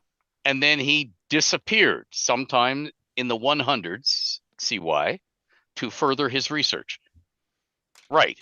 So where is the real Caraptus? Okay, and then very quickly, there were lots of false Caraptus people who came along later. Yes. A whole bunch of them. and And they especially all with- thought they were the And real one. Return to White Plume Mountain, there's a whole bunch of them if you run that one, that return episode. Yeah. Yep. Yeah. 25th anniversary. Yep. So, where is the real Caraptus, and what has he become? Okay. Well, we know that he left his safe lair with all the apparatus he'd established there, all his goodies, to further his research. So, he's moving on to become something he can't be while in White Plume Mountain. And the wider world hasn't heard from him since, which argues either failure and possibly destruction, or far more likely that he's deliberately keeping a low profile, has changed his name and appearance, and possibly even his essential nature. You know, perhaps he's become a dragon, or a beholder, or some other creature in form, rather than a relatively fragile human wizard. And he's now interested in other things. Or perhaps he's doubled down and is now producing really powerful magic weapons like Black Razor, Frost Razor, Wave, and Whelm, but with hidden enchantments that compel wielders to do things he wants done. In other words, Caraptus has become an unseen manipulator of events all across the world, ruling by manipulation, from hiding, sort of like a modern real-world capitalist, arranging shortages and influencing inflation and market prices. Because, of course, the modern real-world capitalist doesn't want to get caught. Right, that's true. So he's behind the Yep. scenes pulling He's strings. behind the scenes pulling Yep. strings. I will say this about Charybdis. That and who wrote Return to White Plume Mountain? Was that one Bruce Cordell? I always get them all confused. All the return tos. I think so. Yeah, Hang on a second. We can yeah, if find someone that, looked or that up. someone will find Or it. was it in Sean chat, Reynolds? So, It's one. yeah. I'm almost positive it was Bruce. I'm not, but I think it was Yeah. Bruce, but who knows? It may have even been a collaboration. I can't remember. Yeah. Bounce and Morning Hey, Nancy, good to see it. So, but I liked that return more than I liked the original. And Yes. normally I don't like the sequels, as everyone knows, the TEE, and we're going to talk about it. Wait do you see what my topic is for next Sunday, everyone. Anna was I have one laughing. Adventures League version that was written by Claire Hoffman. No, but the 25th that's not the one. anniversary, the 25th silver anniversary edition. I'm getting. Return was Bruce. Okay, thank you, Alex. I thought it was. So in that, Ed, you can actually who knows if it's a real Charybdis? The essence of Charybdis reforms as a baby. Yep. And that's in my campaign, that was like 18, 20 years ago in game time, and now he's an adult and he's been raised in my game. So that's pretty. You like Return? I like Return to White Plume Mountain more than the original White Plume Mountain. Yep, it's one of the rare times I'd like that. But I had one criticism of the original. I remember when I bought it, I said, "Oh, what a cop out!" At the bottom of the pyramid, out come Box and Cox. Oh yeah. And if you kill them, out come Nix and Nox. Yeah. And if you kill them, it's like, no, guys, detail what's behind that door. Because I'm paying good money for this. Detail what's behind the door. Don't knock off work early and go home. Not fair. Now, I mean, Lauren Schick would probably say, "Look, I had a deadline, man." Yep. I do not, Troy. I do not. And don't make me. Everyone sit tight, because you're in for a surprise. What next week's topic is, you'll see, and you're gonna laugh. All right. So, yep. Yeah. But the returning Charybdis, that being reborn as a baby again, that's something I took into my current Shieldlands campaign. So that is happening in my campaign, so to speak. It's part of the story that he kind of comes back. And I also have the original Charybdis was one of these Flanny's shaman witches that became one of the original or not the original, but the late generation necromancers that kind of led into it, and undeath and stuff like that dabble with it, because that necromancy was kind of new. The Flan discovered it, and it became a political fad. A lot of rulers realized that if I become undead, I can rule forever, so to speak, and empower. So that became the new fad. That's what we had. We had Serarak, Vecna was the latest one, and Charybdis and others. It became fashionable almost, because it was like, oh, it's being done there. Maybe I can do the same thing. It became like an arms race, and then we pop up these kind of various types of necromancers that were and who ruled and used it for political power. So it became a thing. When they discovered it, they learned from each other, and it became an arms race. And you got a lot of Flan old like necromancers who became witch kings, kind of like rulers and stuff. I have that in my campaign. That was an age when that spread, and Vecna was the epitome of that, the pinnacle of that old Flan culture, so to speak, that even got up to godhood, so to speak. So the other ones were older. Serarak was part of the same generation, and Charybdis was part of that generation too. Yep.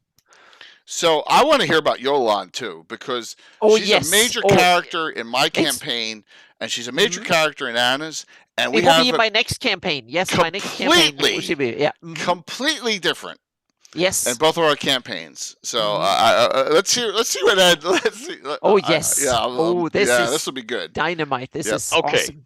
So just a very quick recap for those of you who are going, who the heck is Yoland? Okay, so Lady Walta, Grey Elven Queen of the Elven Kingdom of Selene, and boy is she old. And in 2 drink minimum, are wandering around the Lort Mills, looking at all the relics and wreckage of the hateful wars. Yes. Well, here you have the person who started well, no. Okay. Well, kind of, because her consort was killed. Yeah, missing. Yeah. yeah. Mhm. They're And searching for now, him. and she seems to be amongst the most careless elven queens. She's lost another consort since then. More recently, they're dropping like flies. Mhm. So, what has become of her current royal consort? Will she take another royal consort, or is her heart finally shattered forever? And if she safeguards her realm so tightly as not to risk her warriors beyond its borders, what of its future? What is her plan of succession to keep it from descending into civil war or drifting leaderless when she dies? Okay, those are the rhetorical questions. And now, my answers. Okay, so I see Yoland as insane, Oh. mad with grief, not barking insane, not drooling insane, not non-functioning insane. I mean, she is in total control, but there are certain things that will trigger her, and she will act in ways that are predictable. Okay, that sort of insanity. It drives her. Okay, so she is mad with grief. And I also see her truly ancient body as finally breaking down beyond repair. She can no longer magically keep herself perky and sweet. She is now Perky. crumbling. Yeah, I'm dancing around being more specific. Yes, I got it. So she needs to make a new one. Why not have her magically make herself into something like a will-o-wisp that can fly and go completely dark when not attacking or using magic, so completely invisible, and that she can sink into and inhabit and possess living bodies she can overwhelm the minds of, or willing hosts whose minds go to sleep when she's in residence controlling their bodies. So that's her plan of succession. She's never going away. So she's going to get to the point where she is going to attempt to become pure energy because of because she's just like her brain is just so and Yeah. there's a Yeah. thousand things going on. And Yep. once again, when you live long and you don't sleep really that much and you're just like, okay, that's interesting. And Oh, sorry. yeah, no, I was going to say the reason she never wants to go away is she trusts no one No one, else yeah. to guard and rule Selene, and by extension, the Grey Elves. So no one else understands it as she does, sees the world as she does, and has the power and, more importantly, the deaf skill to run it. Now, I've got a little bit more, but yeah, sorry, Anna, go ahead. That's No, good. no, but it's awesome because my next campaign, I want to have an Elven campaign, and Yoland is one of the top NPCs. So I've thought a lot about this, and it's cool because I have some similarities and some differences, so to speak. And first of all, elves in my Greyhawk functions differently.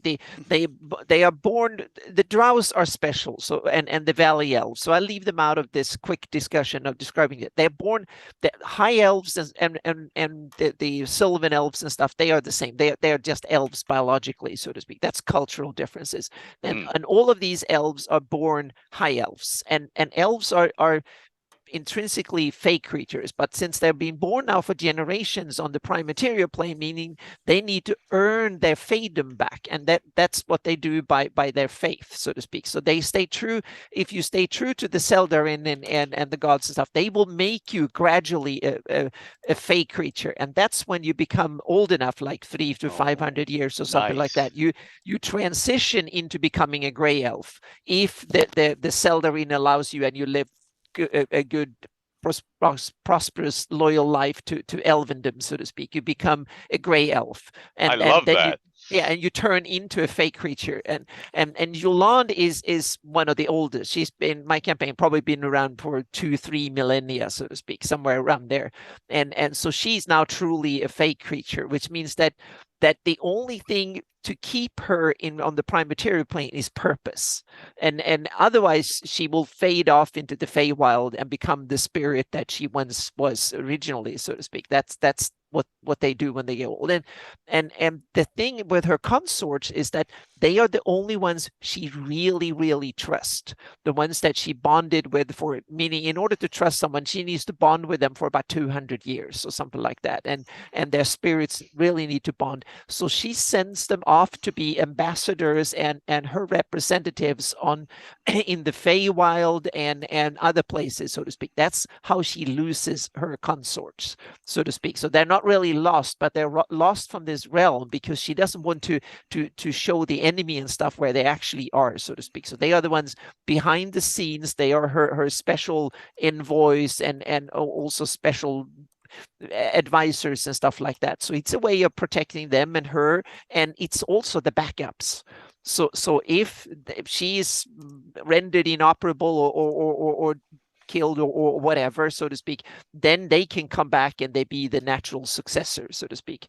And she also hiding her kids, her next generations. She has several generations of after her, so to speak. That don't know. Some of them are still high elves, and they're growing into become gray elves. And she has this network of her own family that are doing it, so to speak. That's part of the power structure in order to and elves, they think in security in 1,000 years or 10,000 years even. They think in centuries like humans think in years.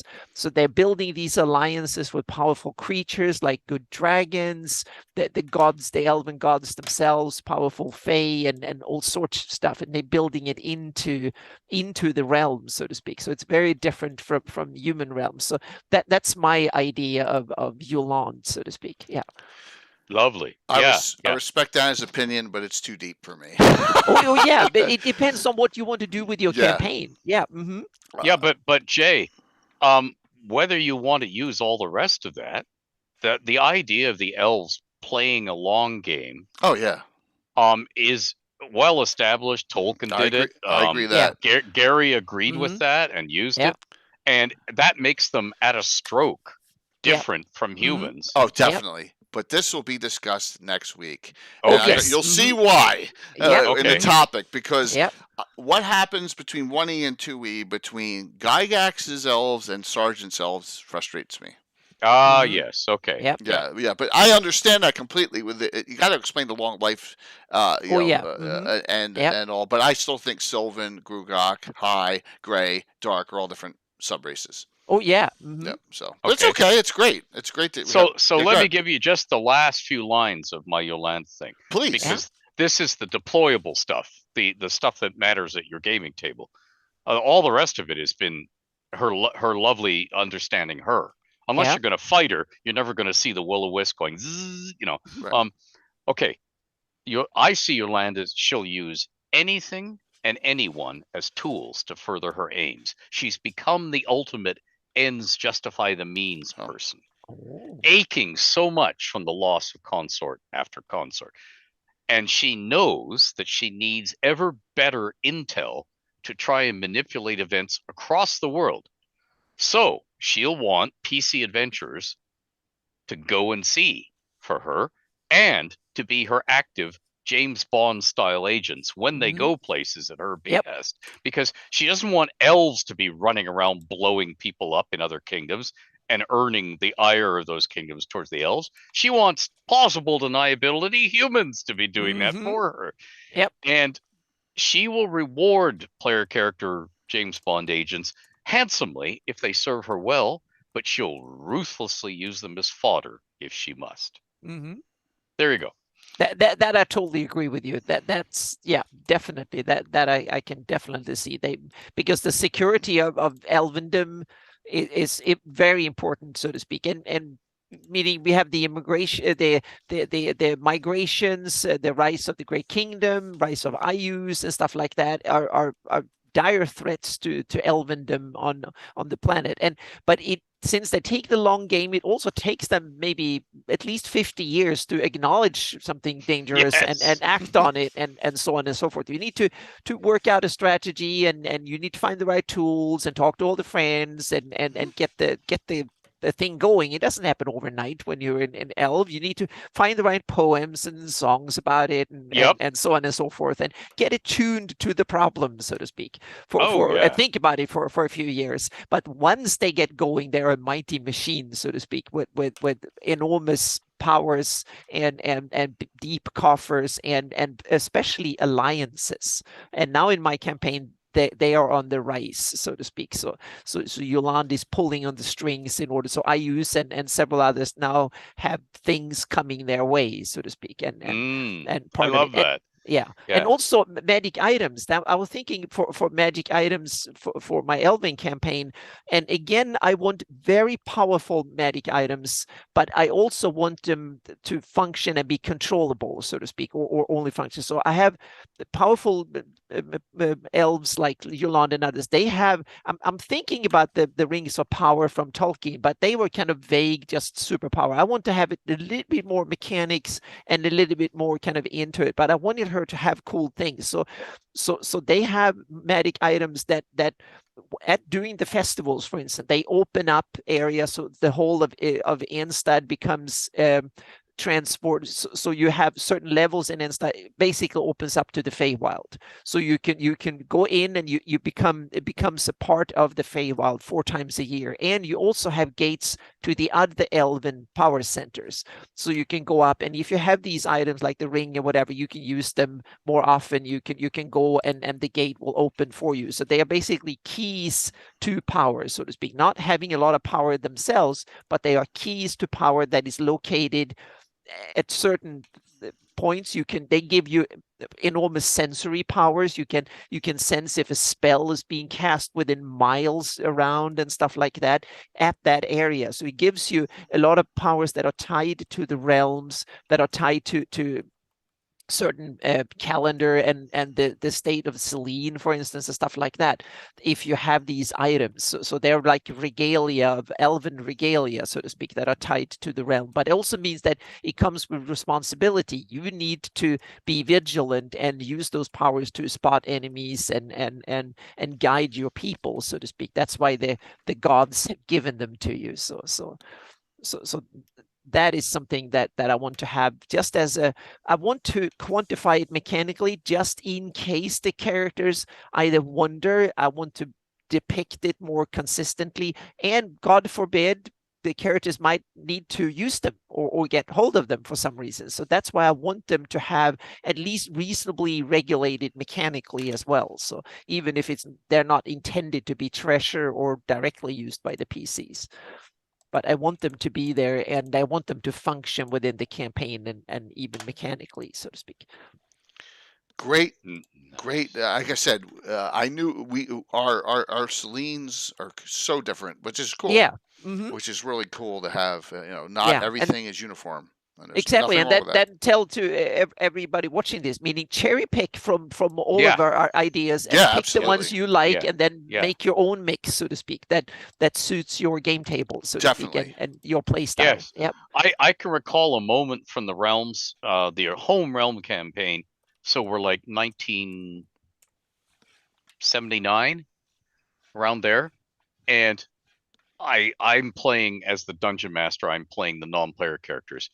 And I'm having an elf say, oh, you humans are so hasty. You never think. It was always act. And then you are stuck with the rash consequences of your actions. Yep. Why not, just for once, you think before you act? And unfortunately, they said this to Torm of the Knights of Mistranner, who is the most smart aleck asshole, and he said, what you elves fail to understand is it's closing time, baby. And he draws his sword and attacks, and the elves are going, no, oh, too late again, sort of thing.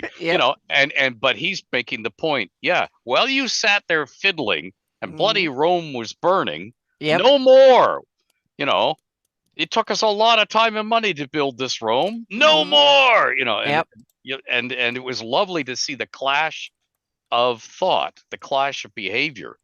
And that is another cool thing that you can, explore with these powerful legendary characters, because Yep. they're all trying their own little plans, and their plans, of course, come into conflict. That's the beauty of them as prime movers in the campaign. Yeah. I mean, Yolandi can be more busy solving not the current crisis, but the 3 or 4 that are coming in the future. She's kind of that's her level, so to speak. She has minions of various kinds that will try and quench the current fires. Quick question. It was asked in the audience by Orchid, and I forgot to ask it. AO, is that Alpha Omega? Is that what that stands for? The guy. I presume so. AO was added by TSR. Okay. And they never officially answered that, because they were asked that many times and they refused to answer. But yes, I think it's pretty clear that somebody said Alpha and Omega AO. Yeah. But they were wise enough not to confirm that, because the game was already white bread Christian at the time. Right. Because in Midwestern United States, everybody, and that was driven home to me painfully over and over again, because I would tell designers in-house, on staff, veteran designers for TSR, no, this is polytheistic. Everybody who is sane and sentient in the world believes in all the gods. There's no faith here. We use faith as a collective term for clergy. We don't mean, do you believe in the deity? They all believe in all the deities, and they all worship all the deities. If you're getting on board a ship, you make an offering to Umberlee so she doesn't sink the ship, and you probably make an offering to Talos to keep storms away. You worship all the gods. And then they all said, every single GD time, they said, yes, but which one is my god? Yeah. And I'd say all of them, unless you're a paladin or a cleric, all of them. And they'd say, yes, but which one is mine? And I said, get your heads out of being Christian for 5 seconds. But they couldn't, because that's what they've been raised with. Yeah. And that's the same way I have in my campaign. Religion is much more transactional in that sense, and it's also that gods have practical uses. They are they run institutions, or they are, and meaning some of them, like gods like Silches, for instance. If you're not a merchant or someone who deals with a lot with money, whatever, that might you don't even care about that god. It's not on your horizon. It's so a fantasy setting. Exactly. It's so not it's real life. Exactly. So you can kind of run it. Yeah, exactly. You can run it very differently, and you can also different from campaign to campaign. Meaning you can run and use the gods in very different ways. You can tone them down, or you can enhance their powers and their presence as needed, so to speak. Definitely. I knew that one was going to be in depth, and that's why I wanted to hear the Yoland discussion, because I knew that was really going to get some deep thought on that one. So. And also when it comes to religion, I also have a lot of them are pantheon. Yeah, like Gaetano said, pantheons are really important. Meaning elves, they don't go around believing one god. It's all of them, so to speak. It's the pantheon. Meaning, if they go out hunting, it's that they have that god in mind and give some thoughts and stuff to it or whatever. And a lot of others might do the same, so to speak. You have like a common pantheon that in some areas it's kind of an overlap between the Origians and the Flan. In another one, it's pure Soul or something. So it depends on the tradition. Or in some like Pale, it's Foltus or Die, so to speak. So they are more kind of monotheistic in that sense, more like modern religion in a large part of the world, so to speak. So I have it. It's very different depending on what part of Greyhawk you're in, so to speak. So good points, everyone in chat on that. Definitely some good points there. Yep. All right, real quick. Here's a character that I love, but I don't use enough. I don't like. They should come across this character more. A big name, and that is, let me go here. The first good in-depth first edition is right here. Discussion Turin Deathstalker, right? Oh yeah. Turin Deathstalker was head of the Assassin's Guild for years, and in this there's a lot of great background. Third edition, he goes to Safeton, but he's always out, and there's some great backstory. I know he's evil. It says once again, this is how you get around it in the old days, right, Ed? LE, strong LN tendencies. Okay, so he's not that evil. He's half evil, right? That's how you got around those things back in the day. But killing is inherently evil, right? Slaying things wholeheartedly, well, whatever, as far as that goes. But I love this character, and just someone read up on Turin, and he was enslaved by humanoids. He has a hatred for them. He's an original Shieldlander, and most Shieldlanders tend to be pushovers. That's the feel you get from those first generation ones, but not this guy. And he was. He learned his skill from a half-orc fighter and just goes on. The story's a real good one, so that's a character I really like, that you may see roaming about a little bit more in my Wild Coast area coming up. So, my god can kick your god's ass. Yeah, Troy, let's start with that.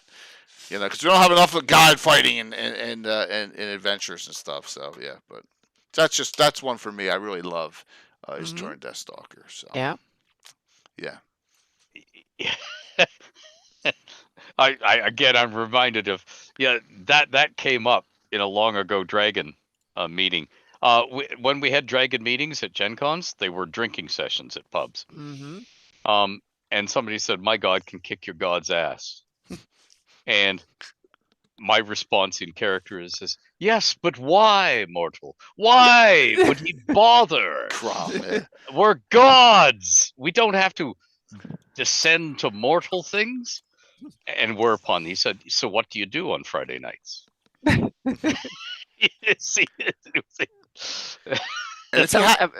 sorry. I was real quick. If you haven't seen this too, by Rick Miller, it's Dewey Carthick's Major Personages of the Flannis.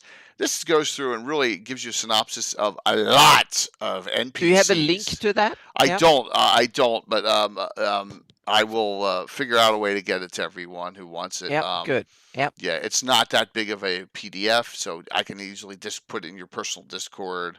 But it's got a lot of and I think a lot of people are interested in that. So, So for Greyhawk, including me. Yeah. Oh, okay. Yeah, I'll get that to you. Really a neat publication by him. He does some good stuff. Absolutely. All right. So, hey, what else you got for us? Got some good stories. Got some other characters in Forgotten Realms. I got tons of characters. Do you want another Realms one? Yeah, let's talk. Yeah, absolutely. Okay, so another Realms one. Okay, let's go. Let's go Iolam, and we'll save the new one for the last. Okay. Iolam, the most powerful Forgotten Realms Arcanist, 41st level Netherese Arcanist, and Arcanist was just a cool way of saying Archwizard in those days. It isn't the class. Anyway, okay. So what is he up to right now? This is the guy who's the Elder Brain, and he's been around for almost 2,000 years now. What's he up to? What's the spelling on that? Is IULAM? IOULAUM. This is a Vancian style name. Okay. Remember Ioun stones and all that stuff? Yes, Iolam. Got it. This guy. Oh, okay. Okay. What's he up to? Well, sitting there, he's creating new spells and experiments with new processes and uses of magic. Yes, that's what he's doing. But why? To do what? He wants to create a new kingdom or new society, a society of magic explored the way he wants it.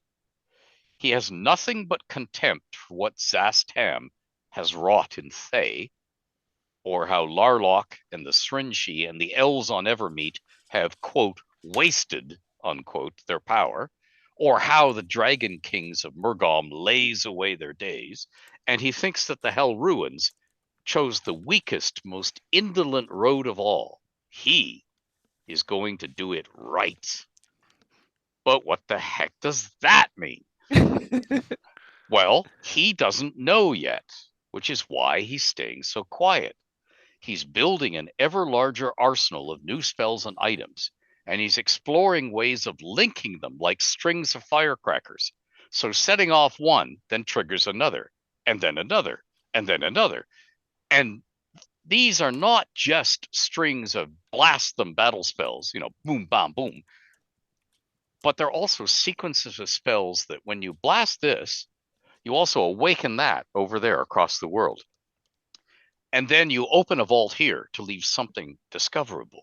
And then you activate this being that's been in stasis for centuries. Then you blow up a tower yonder to goad a local ruler into action, and so on. Chains of events large and small.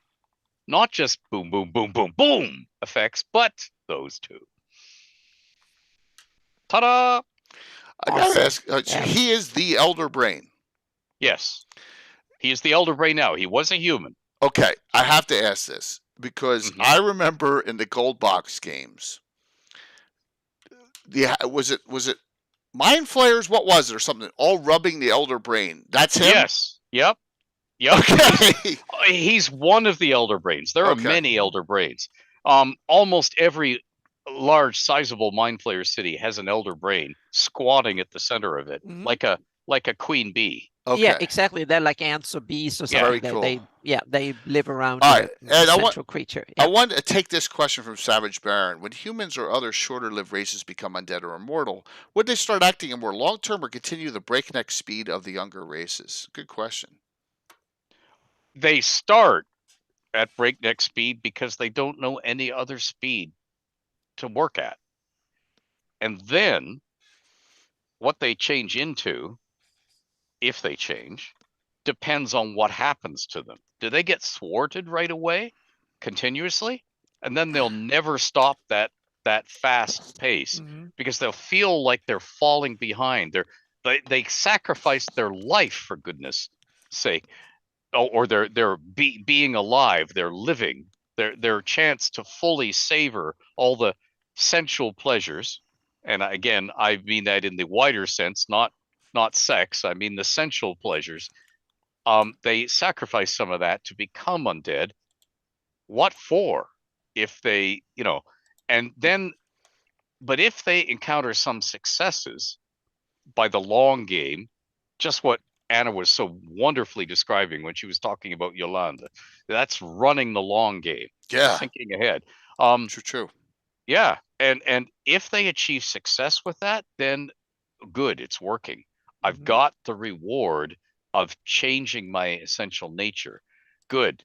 I can afford to slow down and plan and do things with exquisite deftness, get it just right so that my hand isn't being seen doing it. Now, that's the smart undead. The other half of the answer to the question is the people who went that way because they're megalomaniacs. They want to be seen doing it. They want everybody to see their hand up the puppets behind. Vecna is that way. Yeah, yes. Because there's so many publications, more and more and more came out. Yeah. It seems like he sped up. Seems like he went in reverse.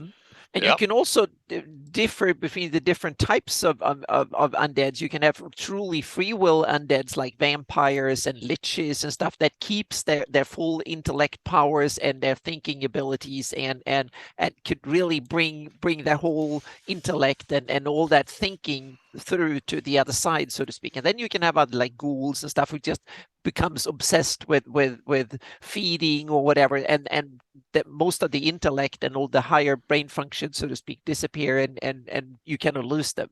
And so you can have different, depending on what type of undead they become, they can be very different. And also look at a movie like Groundhog Day, or what is that, someone is forced to relive and go on forever once they and then they change their motives and their way of looking at things over time, so to speak. There's the other one with Tom Cruise, and they play sci-fi fighters in the future where they go back and have to fight the same battle every damn day to see until they can win it. Then you can start seeing things from an undead perspective, meaning if you can live forever, you can try almost every conceivable, but then you also have hindrances and problems, meaning what happens when everyone you become the biggest target in the land, so to speak. So preserve yourself might be even more important as an undead than it is as and when you gain power like that, you also gain enemies. And some undeads might not be aware of it, and some undeads might be kind of panic and completely go bonkers about it and just become crazy paranoid, so to speak, because of it. So yeah. Interesting. Yeah, that's yeah. I can see where that would you know, Yeah. a lot of paranoia. I guess Yeah, I so- don't. Yeah. Yeah, I so mean, if you think you only come back a limited number of times, you're gonna be pissed if somebody kills you. exactly. Yeah, yeah. And also there might be resurrection or stuff like that, meaning you might and you might be destroyed and you might fall apart. Even liches become demi-liches Yeah, and fall over apart time. into dust Yeah. over time, so to speak. So they're and then you become or ghosts and stuff like that who are completely set up in and they're basically just an emotion of anger or revenge or something. So they are undeads for all sorts of Amy. purposes, and really dig into that and make them unique, different creatures with very different ways of looking at things. So the philosophical difference between different undeads, I think, are as important as the game mechanics. And that's the fun of running an Mhm. undead. Yeah. Yep. And so, oh god, I'm writing down. You'll see why I'm writing down stuff. But Yeah. we undead went from at some point in Greyhawk went from terrible to not so bad when the Animus came out, right? I'm an Animus. All the leaders and all leaders of Great Kingdom. We'll talk about that again too next week. So hopefully, because that's a little an interesting point on Mm-hmm. normalizing something that probably shouldn't Yeah. be normalized. Mm-hmm. I always And like to also crypt things too. Go ahead, Oh, Anna. oh yeah, Go ahead. crypt thing is awesome, I always love crypt but things. also animuses have. We can talk about that next week, but that's something you can make into a special kind of it's not the standard undead, so to speak. They're special and different and so on. And so undeads are a really a case that can be used for so many cool stuff. So it's awesome. And so, I forget who Valandar. I forget who asked me about is there non-evil undead Baelorn on the card, right? Yep. Yeah. Mhm. So Yep. yeah, that's the case. Yep. Yeah. Yep. I even made a difference. So there are two types of skeletons and zombies, for instance. You have the ones that are just animated by a wizard who Right. just It's animates a almost like corpse. an object. And then you have they are using arcane magic just to animate it. Yeah. And then you have the divine ones. They use divine magic, meaning in evil like Orcus or someone. They become true undead skeletons and zombies, and they have different powers, and you need to fight them differently. They might look the same, but they are coming to be in different ways, so to speak. Yeah, Lee, I got 3 active adventure groups in Hardby, and I do a lot of adventuring. I love Hardby. Hardby's one of my favorites. All right, so let's see here. Anna, you got one or two you want to discuss? I know. Yeah, I have. I dragged into the demi-lich and the lich, the undead. I have one of the creatures that one of the top villains in my current Shieldlands campaign is Dragotha, and Dragotha is now in my campaign a draconic demi-lich. So she's no longer a Dracolich. She's kind of deteriorated into becoming a demi-lich. And anyone who's read the demi-lich knows that they are in some ways worse than the liches. So she's a demi-lich. And that means she has phylacteria or phylactrium or whatever you say it, so to speak. And she is also wanting to up her game. So she doesn't have just one. She has spread her powers, and she can't move anymore and physically. So she needs someone to act through, so to speak. So she's actually used her phylacteria, and she actually used it, and she spreads it out through to even the enemies and stuff, and they are little bone fragments of it, so to speak, that are small dragon statuettes. That's the phylacteria, and she can see and hear and influence the bearer or someone unlucky or lucky, depending on how you see it, of these things. But what she doesn't know is that her enemies are using these too, because they know that is the gateway to her, so to speak. So it's become a kind of a tug of war over using them, so to speak. So it's kind of trying to use it both both ways, so to speak. It's a weapon against or for, and also but Dragotha doesn't only play one way. She also using a red dragon Morgenstaller that was invented in Living Greyhawk, that she has basically enslaved and taken over and used as her avatar.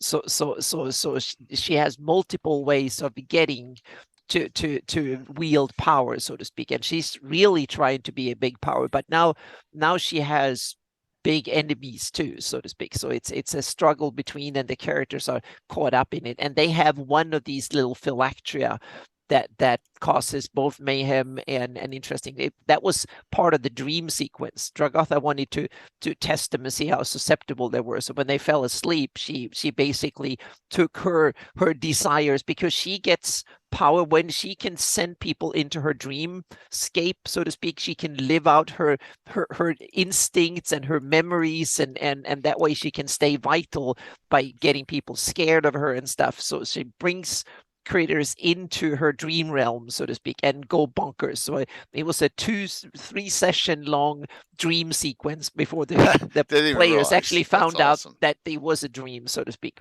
Because what happened to the characters was because Dragotha can only relive things she either have experienced or thinks she wants, so she doesn't know things she doesn't know she can't use in her dream sequence. So what she did was she sent the characters back because they were investigating a place, a dungeon, so to speak. Dragotha had been in that dungeon 400 years ago when he was young, and because they used it in order to protect themselves from her. So when she sent in her minions, and she used a 400-year-old version of that area, or 900 years old even, and used it, so to speak. And then all the characters from back then, so to speak, Warduke and all sorts of, yeah. So she basically used it to take revenge on the player characters for being thwarted 900 years ago, and she wanted, and that was basically her dream. She wanted the players to feel her pain and the pain, and she wanted to undo a thing. And they, at the end, they realized this is completely bonkers weird. This is, Anna, you gone over them, and we want a saving throw, and they got a saving throw, rolled 20, a natural 20, and they discovered the whole thing. We're in a dream, and they woke up and realized it was just a dream. So that was, yeah. Very cool. Mm-hmm. So yeah, I am sorry, Mike, that I don't have a painting. Mike did a custom mini for this character of mine. Since we're going to do our own, right? Just real quick, I have the head of the Dark Brotherhood, Holly.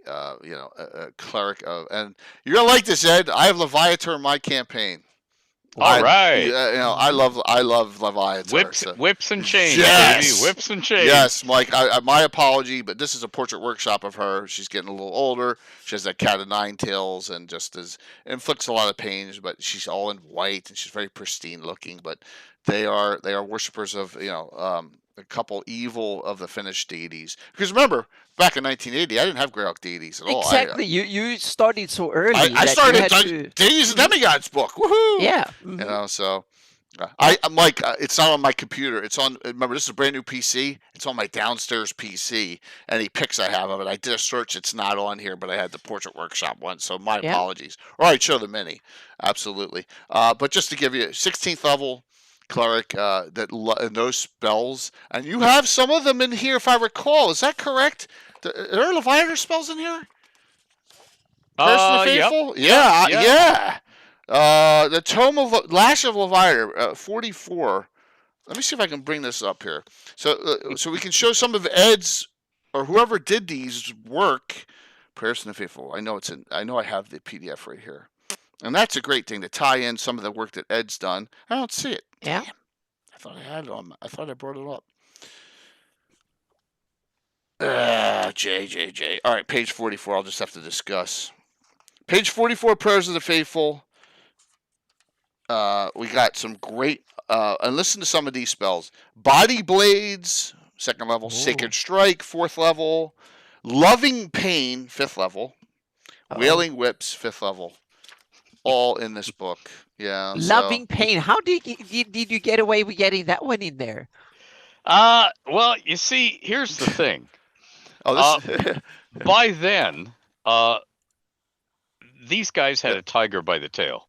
And okay. Meaning, I don't mean I was misbehaving. I was, but never mind. What I meant was, they couldn't keep up with their deadlines, and they were being pushed to pump ever more stuff out in ever decreasing times. Mhm. You listen to some of the artists bitch and moan about having to do 2 paintings in a week, Yeah. and then they couldn't take the weekend off to be with their families or hit the golf course or whatever, Mhm. because somebody's going, no, that has to be in, which is how Jack Fred got born. Yeah, but I mean, yeah. So there were certain products, and who is listed as my co on that? Let me see here as we go to the very front of this. And my Doug editor. Stewart is editor. Yes. Yeah, Doug Projecting. Stewart. Yeah, Thomas Reed, project coordinator. Yep. It doesn't have So it. Just you. It just says design yeah. you. Well, yeah. Okay. So Doug Stewart, the Mad Piper, is my editor. Because he played the bagpipes. And I can recall for that. I sent off the package of what the priestesses of Leviatar dressed as. Thank you, Bill. And he said, "What porn magazine did you get this That's from?" awesome pick, Bill. Oh. And I said, "Porn magazine?" He says, "I'm just professionally interested, that's all." But I mean, we were putting things that had Lorraine actually looked at any of the stuff the company she was running put out, probably wouldn't have said yes to. But I had put Leviatar into the game for very good balance reasons. Love the deity. We had just downplayed all the naughtier bits of her forever.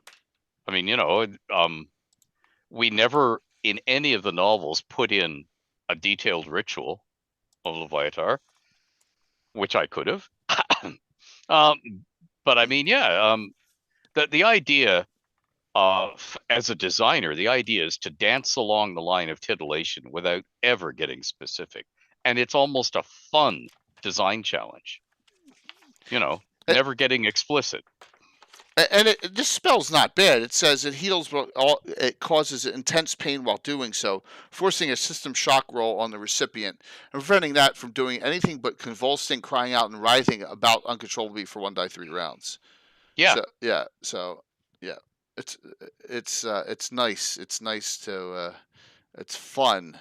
So, in theory, Days of Healing could bring the stricken being back to Fallout, but unless aid is nearby or this Leviatar's bane occurs with a Leviathan religious community, death is likely result. So, there's a lot of great, I just love. All right, so I am not a Greyhawk snob. You all know that, right? And I didn't know. That's why you have me. Yes. But I never yes, true. But think about this. I never knew until I got this or the Eric Boyd publications that Ed was using deities, demigods, deities in Forgotten Realms, like Myliki and Leviatar and a couple other I'm missing too, that Finnish and Celtic deities, right? Some of them being used. And I was like, oh, great, another reference. Something now this in these books, this and this are great books. Everyone, get them. Both of these are fantastic, and you'll see I use spells all the time from these for specialty priests and for my subclasses of mages or even standard mages. Great stuff, So, yep. In fact, you found one of the books in one of the adventures that Ravalantar and Two Drink Minimum went. That's in this. That's in this. Yep. Yeah. Yep. So, there you go. I went on my. If I'd known you were going to let me find my own books, I would have put better ones in there. What was the other one? One was Prayers from the Faithful. The other one was... Oh, Pages from the Mages. Pages. Thank you. Yeah, absolutely. And Snowlock Snowball Swarm's in this one. The collective wisdom is Snowlock, and that's Andy Collins, right? And right? Yes. Yeah. Yes, that's Andy Collins. Yeah, but that's one of the few that I didn't do in there, but it's great. It's a staple spell in our game now. So, yep. So, running, getting close to time, Ed.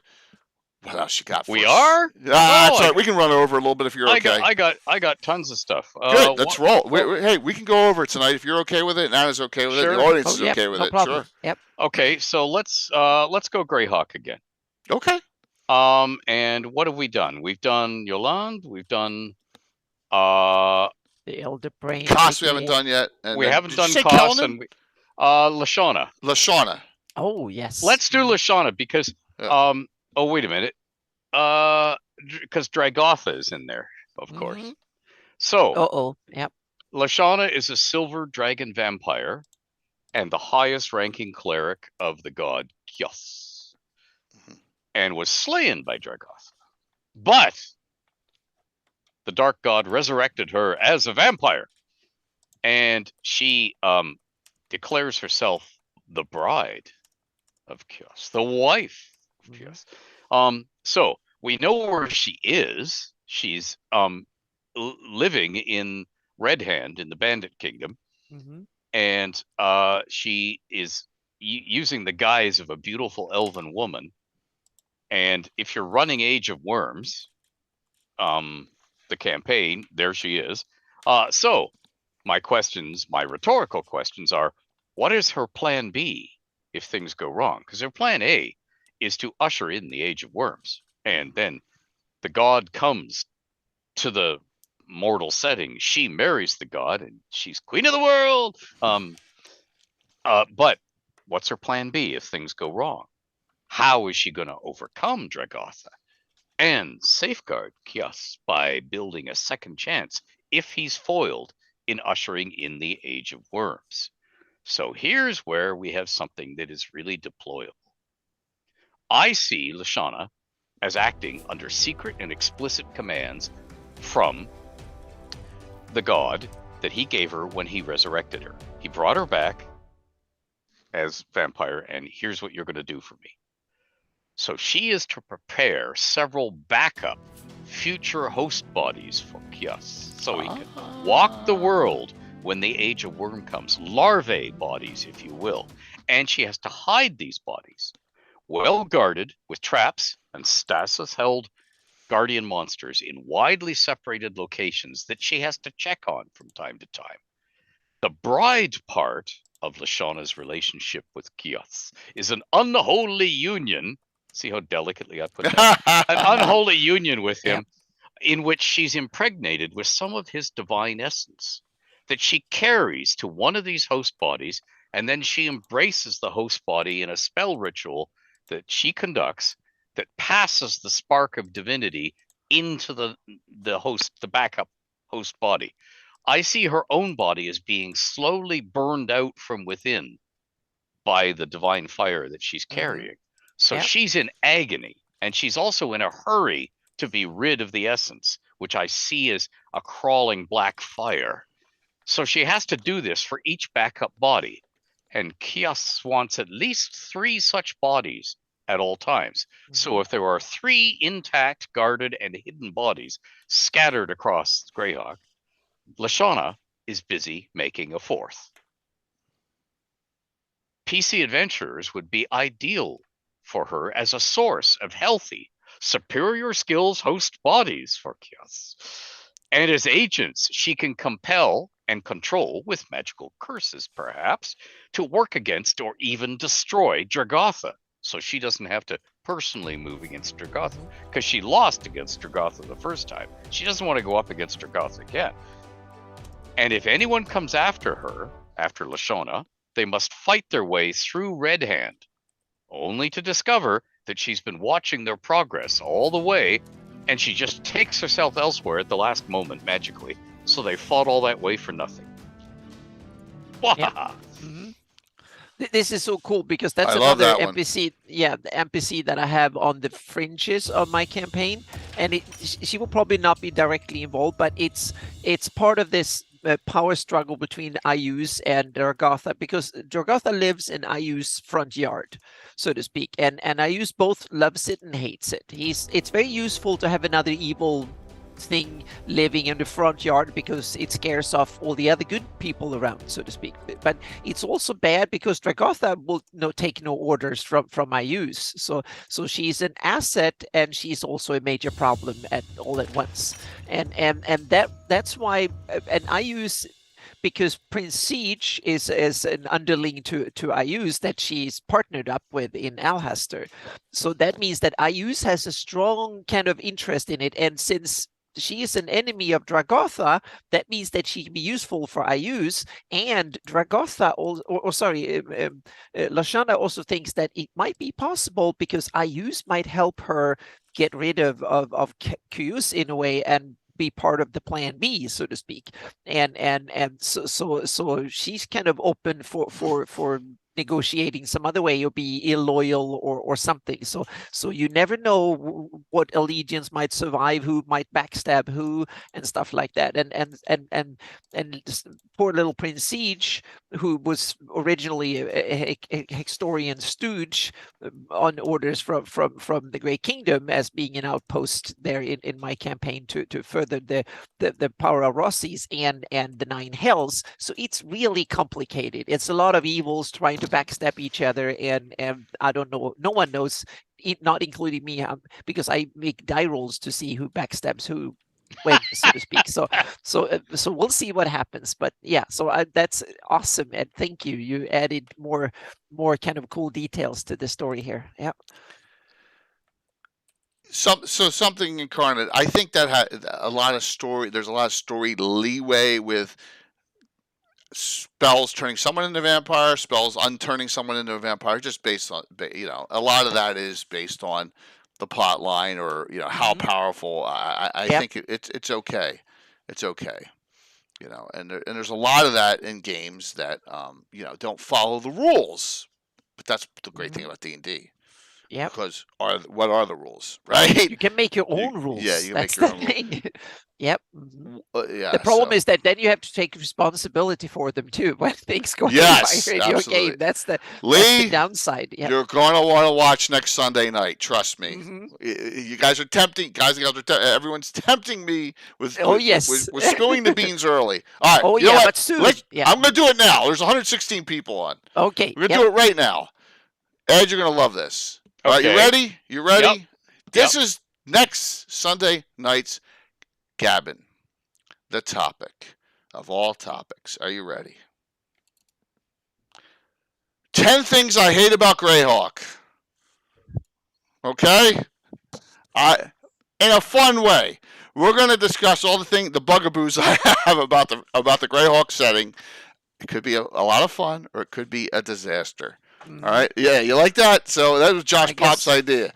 Yeah, we have to talk about princes. Only and 10. Sure. Yeah. I'm going to hear about yours too, because there is stuff. I'm ready. I got a bunch of them today. You know what my number one is, but there's, we can go through 2 through 10 after that too. So, yes. It's all in jest. It's going to be a discussion to provoke thought. Okay. Names. Yeah. Names. But you see, I can't say that too loudly because there are characters in the realms like Dag Nabbit. Oh my gosh. Yes. You all get it. Yes. Yeah. Beautifully out of hand. That's a great way of putting it, Curtis. But you can all go blame Josh Pop. This was his idea. So there you go. So that's next Sunday. So just throwing that out there now. Might as well do it at a peak time of viewership to let everyone know. Jay's going to trash Greyhawk. We'll probably have WotC people and Hasbro people watching too that night. Well, we praised it enough that we could trash it. We always praise Greyhawk. I love Greyhawk. It's my setting for 43 years, but I just wanted to turn the tables a little bit on stuff that really goads me. And you guys all know cigar-shaped propeller spinning crap and all sorts of yes. So. And I love sometimes a cigar. Look at Troy. Troy's putting all that. Troy's putting all this stuff against Rich. That's funny. So, all right. What else we got, Ed? Oh, sure. Well, let's see. I've got one more Realms and one more Greyhawk. Let's do the one more Greyhawk and save the new guy for last. So yes. Away Realms and pull out Greyhawk, and it's Cost the bloody-handed. Yes. The trusted should he have been trusted? Well, never mind. Vecna trusts no one, but then Vecna made damn sure he could trust people by mind controlling them. So Koss was caught up in the destruction and very nearly obliterated. He survives only as a vestige, a soul outside time and space whose powers can be used by binders. And then there was a Death Knight, a false Koss in Die Vecna Die. So let's go to that false Koss first. I see the false cost as a Death Knight that Vecna has magically altered the mind of. So the Death Knight truly believes himself to be Koth. This hands a Dungeon Master two things. That Vecna has developed his own spells to remind undead under his control, and that he procures and preserves human brains. And he has the spells to write the mind of a living being under his control into such brains, wiping the original mind in the process, which gives Vecna replacement minds to create replacement undead, a false cost when he lacks the real one, for instance, and a stronger means of control over the real undead. He can cast spells on the replacement mind to link it to the real one, and then he can use the link for utter, unshakable control, or if, say, the real Koss was attacking him, he could just physically damage the linked brain, and then the real Koss just falls over. Mm-hmm. Like, he's sitting there with the brain on his desk. Koss bursts through the door, and he brings his fist down on the brain. It's like fantasy voodoo. Yeah. Mm-hmm. Now, as for the real Koss wants to become more than a vestige. So he is seeking to possess and control living bodies on Earth to win himself a new life. Who would he target and how? And if he succeeds, what would he do then? I leave these as open questions because the Dungeon Master, for his own or her own story purposes in the campaign, should choose the target that Koss is going to go after.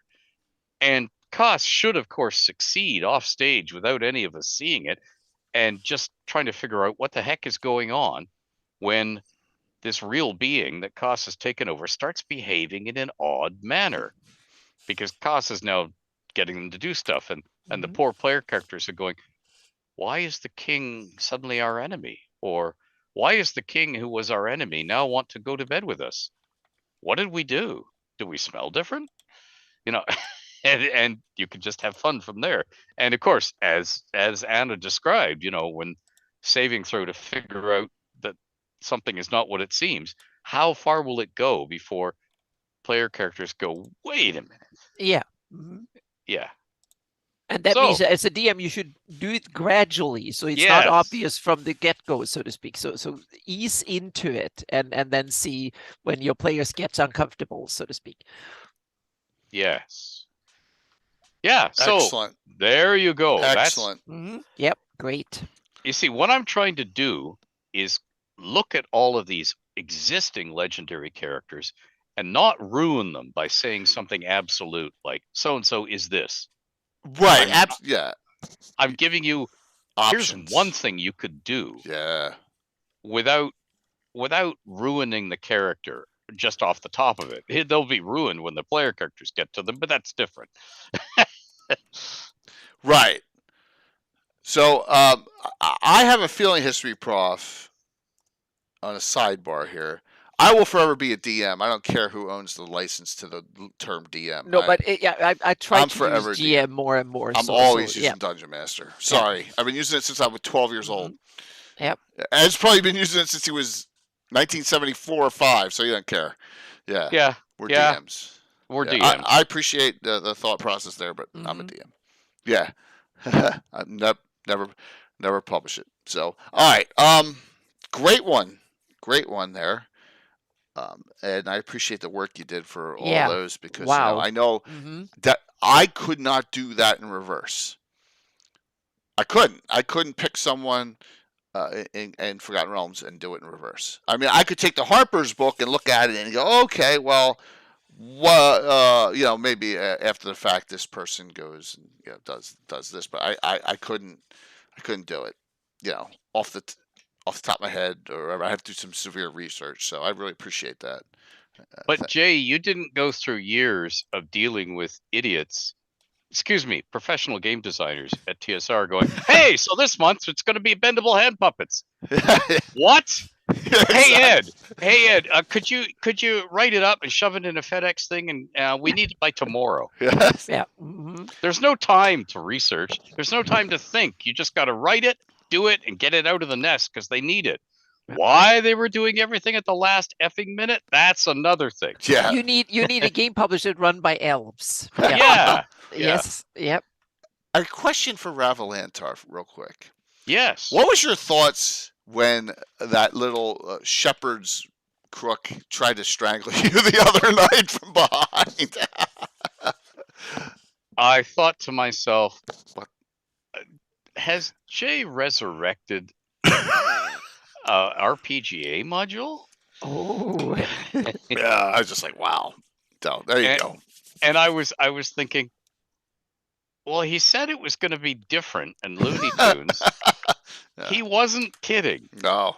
And then it was like, never mind, because there is Eric Mona, large as life, and he is going to go and be his character to the hilt. And there are the two gals, and they are going to play off him. They're going to be emboldened. He is emboldening the enemy. No. So this is going to be fun. I'm just going to roll with it. Now, will we survive this? Well, we always seem to by the skin of our teeth, but never mind. It's going to be fun no matter what happens.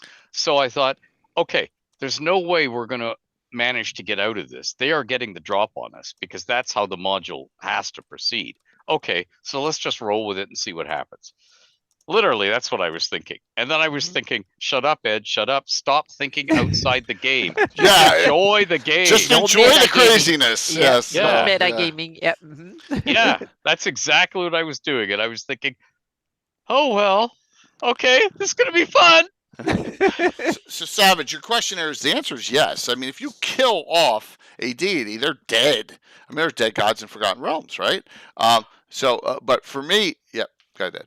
There's the caveat. If you kill them on their home plane, Yep. they are dead. Yep. If you kill them in the realms, you've killed their avatar, and they're royally pissed. Mm-hmm. And that might be a bad idea. And they're going to come gunning for you. But how and when and how soon? Because it might take some of them a while to regain their strength on the mortal plane. Yeah, in my campaign, really powerful gods, they can exist in the memories as long as someone remembers them or fears them. So you basically have to kill every person that remembers them, including yourself. Otherwise, you can't exterminate them. Really powerful gods, so to speak, and beings like demon lords and stuff like that. So as long as that's why they spread fear and stuff, because as long as people are scared of them, they can hide in there. So they can be, or they can hide in temples and so on and so forth. So they become almost indestructible when they get really powerful. Now, I don't want to get you in legal trouble by saying too much or singing too much of lyrics here. So I will just touch on them for a few seconds, but there is a strong design principle that actually was ever present in the early TSR days that stopped people from doing certain design things, and that's mockery, vicious mockery. And the mockery was you would come up with some cute thing that you were going to do to people, and someone from their cubicle somewhere would sing something from popular songs to mock it. Like, for instance, when Anna just said you have to kill everybody who remembers the god, I could just hear it now from Karen Boomgarden's end of the Cubicle Land. Oh yeah, you can't do that in a published. Memories beautiful,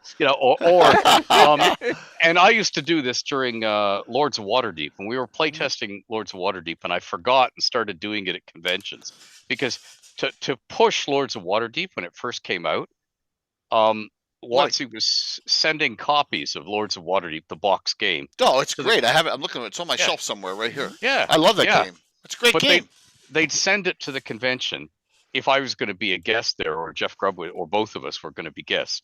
And the shtick was you get to win a seat at the table to play Lords of Waterdeep with one of us. And there are some cards in that game where you have to undo something. And it's like it's chronomancy. And when somebody played one of those cards, I would dance around the room tossing my hair and sing, If I could turn back time, and I throw an imaginary sailor's cap Oh around. my And generally, gosh! I wish someone had that generally- video. Wow. I would creep out the gamers like something fierce, Mhm. because a big tubby guy with a beard, mincing his way around, pretending to be the young Cher in fishnets or younger Cher in fishnets. There were people who would have that card in their hand and not play it just to avoid having. And then there would be other people who play it for the hell of it. Oh no, I got to see Ed prance around the room again. Oh, we'll get a couple drinks. We'll get Ed dancing at GaryCon. Yeah. Yeah, Uh-huh. absolutely. We'll have fun. It's going to be a fun time. Quick answer can be yes or no. Did you ever play the Buck Rogers game that TSR came out with? Oh yes, several of them, because every single designer knocked themselves out to do a good Buck Rogers game to impress Lorraine. Okay. Oh. And they put out Buck Rogers game after Buck Rogers game. From the huge box game, the one that had 5,000 tiny choking hazards. Oh, sorry. And I think they lost money on every copy because Yeah, but it earned you a promotion if you were really it cranked out a good game that can impress her. Good to know. Yeah. Would not have. But there were all those wonderful takes on the role playing game, and like Jeff did one that was like everybody was in jodhpurs, riding breeches, and so on, and leather. Everybody had a go at the game. Yeah. And the thing was, if you check back on your TSR releases, when they took Buck Rogers' name off the games, and it just became XXV, as in 25th century, the sales went up. Wow. Yeah. I've never seen one in Wild. I've only seen all the ads in Dragon magazine. Yeah. Oh my goodness. Yeah. You see, I didn't work for the company, so I had nothing to do with any of this, except Jeff would bend my ear when I was there. We go drinking and we go off, and Lorraine had this rule. If Lake Geneva was not a large place, but if you were drinking or having lunch in a restaurant and she came in with the managers, if you wanted to keep your job, you had to get up and leave immediately, so that you couldn't possibly overhear what was said by the managers. So on more than one occasion, we'd have ordered our food, we'd be sitting down for lunch, and then somebody would say, "Oh God, come on, people," and they just get up, grab their coats, and say, "Sorry, canceled. We got to go." Oh my gosh. Because Lorraine was coming through the door, glaring at them, "Get out of here," because that was the rule, So, but yeah, we would talk about stuff, and that was one of the interesting things. When they took Buck Rogers' name off the games, the sales went up. That's interesting. Wow. And I have no idea why. Because to me, my father grew up on Flash Gordon and Buck Rogers. Yeah. And he had all the stuff, the original yellowing newspaper. He clipped all of them. Wow. So I grew up loving this stuff, And so I buttonholed Lorraine when on my annual visit. I said, "I'd like to thank you because, my father really didn't understand all this weird stuff I was writing for this crazy company. And then you brought that out and you impressed my father. So he's now impressed with me. So thank you." And she looked at me like nobody had ever said anything nice to her and went around kicking her dog regularly or something. And she just looked at me with such surprise. And then it was almost like her face cracked as she tried to smile. It's like, "Oh, I wasn't expecting to smile today," sort of thing. It's a great story, though. Yeah. Well, and you surprised. The history prof said your answer was surprising that you did play that. So there you go. Cool. Yep, you got to remember, just because it wasn't successful doesn't mean that everyone at TSR wasn't involved in it. So no, and it can be a good game even if it didn't sell well or it was had the wrong brand on it or something. That box set game is intriguing. It's a little clunky, as in it takes a long time to set up all the pieces, but it's got a space elevator in it. It's got this great fighting inside the solar system mechanism in it. Because again, Jeff worked away on it. He did a good job. It's a fascinating game. Cool. Yeah.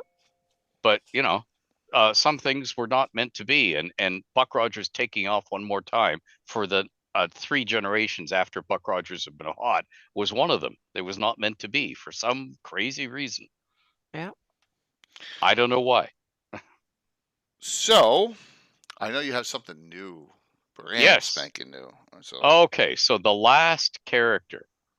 So here we are back in the realms, and you've all heard of Xanathar, mhm. the Beholder, of which there is a source book written with his name on it, or its name on it, because it's a title, and Beholders are now officially sexless, so it's an it. Okay. So it's Xanathar's Guide to Everything is the official source book, and this is not the Xanathar, but this is Xanathar adjacent. And why? Well, picture a beholder. This beholder rejoices in the name Zurperaghar. Begins with an X, of course, but it's pronounced Zurperaghar, who is a beholder of gigantic size, 16 feet across. Big. And this beholder has been mentally controlling the Xanathar, no matter which beholder holds the title and office. So several Xanathars in a row, has been mentally controlling the Xanathar by enchantments placed by Zurperaghar in all of the magic items used by the Xanathar, such as its scrying orbs, its weapons, and its various rods and wands and rings. Now, Zurperaghar itself long ago began transforming itself to gain wraith form at will upon various of its eye stalks and its central body, so it can make them immaterial, so attacks can pass through them harmlessly ere it turns solid again.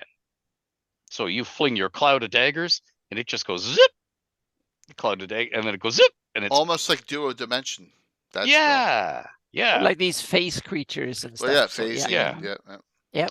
It can also send itself in wraith form inside certain enchanted items and hide there indefinitely.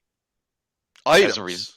Items Oh. that it's prepared. Items it's prepared, like magic items that have other functions, so you think they are. I hate to use the word normal magic items, but okay, Yeah. you think they're magic items, you don't realize this one's been doctored. So inside it, the beholder can hide. So as a result of all this, it's been dubbed the Ghost Beholder by those who spotted it hiding in its preferred places. And its preferred places are the disused attics and preserved as they were in life bedchambers of now dead family members in the oldest, largest, haughtiest noble mansions in Waterdeep. It also has another layer in Undermountain, a hideout in Merc's mansion, and a safehold cavern deep inside Mount Waterdeep. And that safehold cavern probably doesn't have an open physical entrance. You probably have to teleport into it. With the aid of certain fellow wizards, Zurperaghar secretly experiments with new arcane spells, most of them variants of existing ones, to give itself new abilities. So you've got a beholder that can cast spells. I like that, man. That's awesome. One of those abilities is a swallow whole power. Zurperaghar, remember 16 feet across, can choose to chomp foes, and usually when Zurperaghar chomps foes, the beholder bites off vital limbs and takes away weapons or magic items with them. Like you're leveling your wand at the beholder, it bites off that arm, taking the wand. But if it can manage to get all that's left of an opponent's body into its mouth, it can then, if it wishes, activate a teleport without error ability to translocate that foe into a prepared prison areas elsewhere for later torture and experimentation. Or more rarely, it teleports the foe into the midst of other foes that Zurperaghar once stirred up and harmed as the teleported being fights them. There you go. Wow. Cool. That is awesome. A controller of the controller. Yep. Yeah. It's all about the story possibilities, baby. Yeah. Yep. And that is the wonderful thing that you get with Ed. Always expanding the stories. Mhm. You know, and that's what's so awesome. I am. It's exciting. Hey, Gesmund's favored. It was a question. I don't know that name. Is that a Forgotten Realms name? G Gzemnid. I I would imagine that that is a name In the created by the user in, from their own campaign. oh, okay. Or is it a Xanath? In the Xanath? I don't know that one. So, story is the thing. One of the deities of the beholders. Oh, okay. It's one of those. It's one of those in monster mythology. From monster Hmm. mythology, that's it. It's one of the deities from monster mythology. Okay. Okay, All right. Yeah. okay. Yeah. I did not know that. So that may not be a Yep. specific Forgotten Realm deity. That may be multiverse Yeah, deity. they were multi. Yeah, Yeah. because Yeah. I Thank I you, I, Sam. rem I remember discussing that with Carl Sargent. Because I was saying, why didn't you, why do we have an elder elemental? Why didn't you give it a name? Um, and he said, well, and I said, no, no, no. You have to think inside the world. Mhm. You've got all these clergy serving this thing. There's no way they would not know what name to call it by. It may not Exactly. be, yeah, it might not be its real name, but they got to call it something. Yep. Dear God. Mhm. Okay, you can call it that, but Yeah. it's an elder elemental god. So it's an elder element, not the elder. The Yeah, and they want to identify it and single it It out does. from gods Yeah, in general, so to speak. So they want to. I'm pretty sure it's part of advertising, so to speak. yeah. Yeah, propaganda and building strength. Yeah. But in the course of that discussion with Carl, he said, "Oh no, it wasn't supposed to be specific to either the realms or Greyhawk. The gray cover books are supposed to be universal." Yeah. Yeah. Setting neutral. Yeah. So the only way I can answer this question out there or something is I wonder though is when creating such a rich and interconnected multiverse, what would be their favorite characters or any as you can imagine it'd be very difficult to choose between among them all. Yeah. So here's the thing. And I think Ed's the same. Ed, if you're different on this, let me know. Mm-hmm. You have so much time in a day and you concentrate on so many things. I have the issue. I have 27 different adventuring groups. Well, we can't even do them all in the same year. So, like, some of these groups get 4 or 5 years, but you go back to them. The great thing about creating a world setting of your own is the expansiveness of it and then the inner relationships. And you can always put something in a little cubby hole, come back to it 10, 15 years. Mhm. And that's the thing. And you can't, to have instant use of all of them at the same time is impossible. Ed, what are your Yeah, thoughts on that? Because you got stuff going back to '68, right? yeah. But that's not a bug. It's a feature. Because if you don't use something See you, Curtis. for years and then suddenly it pops up at the gaming table, your longtime players will go, ah, Yes. because an old friend or an old foe or an old mystery is back Yep. and they feel like they haven't wasted all their time at the gaming table. So yeah, Exactly. on one level, I used to get asked this all the time. How do you keep all this straight in the realms? The answer is you don't. Um, but the flippant answer is I'm insane. That's your excuse, Yeah. Um, but but that's the thing. You do it because is its own reward. And Mhm. just as in real life, particularly as we get older and our brains get more crammed full of stuff, we forget things. We forget where we put our keys, or we forget what day of the week it is. We forget things. We are overloaded. It is being human, and that's okay. I mean, it's not okay when it's happening. You hate it, but it is an essential part of being human.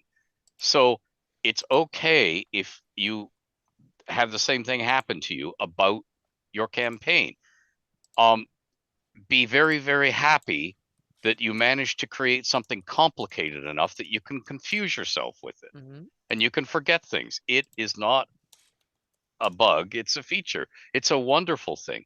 And that means you always have a loose end. And that used to be one of the unwritten rules, design rules of the realms, once that Jeff wrote down once it became a published setting. And I used to say this: elbow room, laughed Daniel Boone. For every loose end you tie off in the realms, that you use up, that you burn, because you couldn't think of what to put in this published adventure, it's on the schedule. You you screwed up on the last adventure and you'd have no time left, so you now have to write this one and turn it in, and you've got like a week. If you tie off a loose end, I need you to put 3 new ones in the world, so the world never feels used up and never feels lifeless. It never feels like a lifeless backdrop for the player characters. It is alive when they are busy. If they have downtime because they're hurt and being healed, or they got sent off on a quest, or they're training, the world moves on without them. It feels alive. And for that reason, you want to put all this extra stuff in, and you want things to be complicated. There's nothing wrong with that. And if that means you occasionally forget things, that is what we now have, this wonderful thing that we didn't have. Internet. Boys and girls, yes. When I was a little kid, we didn't have a wiki. We couldn't look things up. You had to remember it. Like the grandpa says in Princess Bride. Peter when Falk. I was your age, yes, we had books. Stories were called books. And this is the book that my father read to me and his father read to him. It's and Ed and I are two peas in a pod here when we say there's nothing more satisfying than bringing something out, or me doing a 20-year campaign arc on something that I little Easter eggs 20 years ago, and it all comes to fruition at a certain point. That's just, but then again, that shows you how old and crazy you both are. So that's when people say, "Where do your creativity come from?" It's like you dwell on these things for years and decades, and you add to it, you tweak it a little bit, and then you take inspiration from somewhere. And it's like, I can fit that into that mechanism or that type of monster or that history, and so on, and over time it builds into really cool tapestries and of stuff that you can kind of thrive on. But write down even it doesn't need to be complete. I use tools like Evernote, Obsidian and stuff, and if I have an idea, whatever, I jot it down on my phone, just a sentence. And then notes. And then I can just go back to see it. When I get like a cool inspiration when I'm out hiking, up with the phone and just type it in and forget about it, because I only need to remember it then and there, put 2 sentences down. And then when I have some time over, I go through these notes. I make sure I put it in my plots and ideas folder. And I have 300 or 400 notes from the last decade or so. And it's so cool because most of them I can, but now and then that gem is like, oh, I thought about that 8 years ago. That will be so cool now.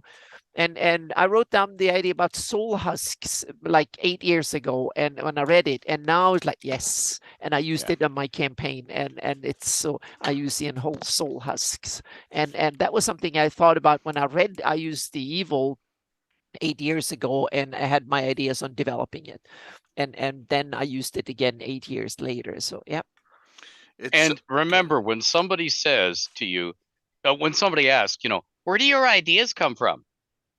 And you say something like, well, I wake up in the morning and there they are. Or, you're being flippant, but you're not. Or you say, oh, the world tells me. And you go, what? You're crazy. Yup, I am. But I've also created this vast, detailed world. So the world does generate the stories. It shows me where the next story is coming. And if I'm playing in a gaming table, my player characters are pushing these levers and they're lifting the curtain and looking behind it. So they are pushing on prodding and poking at the world, and they are bringing to mind where we should go next. And I also think that we have different things that sparks our imagination and stuff. For me, it's very important to have the physical landscape. I need to visualize what the world looks like in order to tell the stories. I need that canvas. That's why I'm cartography, meaning I need a detailed map. I want to see what the landscape looks like, because that can tell me the stories. For other people, they want to jot down, it might be poetry, or it might be they might want to read other stuff and good music or poetry and stuff and so on. So it whatever brings you in that mood, so to speak. And we think in different ways, and different things motivate us. So for some people it might be banter around the game table. That's when you come up with the cool ideas. And I'm not so much that way. For me, it's I want to see the landscape. I want to listen to good music. The combination of those two, and things like nature shows, hiking, looking out to sea landscape and stuff, and I realized, oh, this will be a cool place to build a castle, and I can envision what it will look like, and I can start thinking, and then I take a couple of pictures and I take a note and I put that in my phone, and then so when I see a place like that, when I do my maps and the virtual terrain, Right. I see, oh, that was a design, and I can use that idea I had, so to speak. So connect different thinking with what you do later, so to speak, and connect the dots. But how you do that is probably very individual for each of us. Well, correct, Koldrick. I put NPCs within existing adventuring groups. 1986. I'm showing how old I am now. Graduated, was out of high school for a year. Had a character, Anna's known the name, Leo McMichael, archer thief, right in the Temple of Elemental Evil on the first level. He betrays the party right then and there, and he was a thorn in their side. I kind of, with a certain group of players, kind of around 1990, I stopped using him. He goes off. They don't hear from him. 31 years later, he reappears in the Pomars as a group of the Dark Brotherhood, assault force going on the Watchers Towers in the Pomars. There you go. So cool. Yeah. That's it. And you could do that with long-term campaigns. So just to make a quick example. All right. Let's do some wrap-ups here. We're at 2 hours and 30 minutes of discussion. Isn't this great, Ed? Wow. We've been going that for was a while. Fun. It's been great. I can go all night. That's what she said, right? Yeah, that's what she said. Yeah. She probably could. I, on the other hand, cannot. All sorts of great ideas. And Lee, get with me on Hardby. I can help you out. Just we can chat about Hardby whenever you want. All right. So, Anna, what are your final thoughts on this discussion? Oh, I just say this has been a blast. It's really so cool, and I say to each of you, think about stuff and then cherry pick.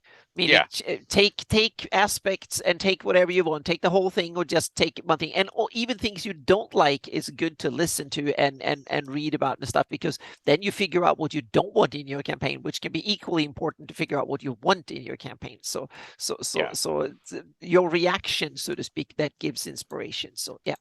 That was an essential part of the TSR design process. They'd have a meeting, a design meeting, and somebody would suggest something, and Zeb Cook would say, that won't work, and I'll tell you why. And it didn't matter if you agreed with him or not. He was pointing out a flaw, and it was not necessarily an in-world flaw. It was this will make the product like this flaw, or we can't sell something with that flaw. And then everybody would disagree, and that's how you got a better product. Yep. And irrespective of what happens ever in the TSR, WotC, Paizo, Hasbro world, Ed is still doing it.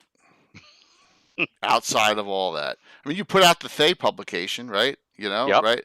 And now you got some other stuff going on.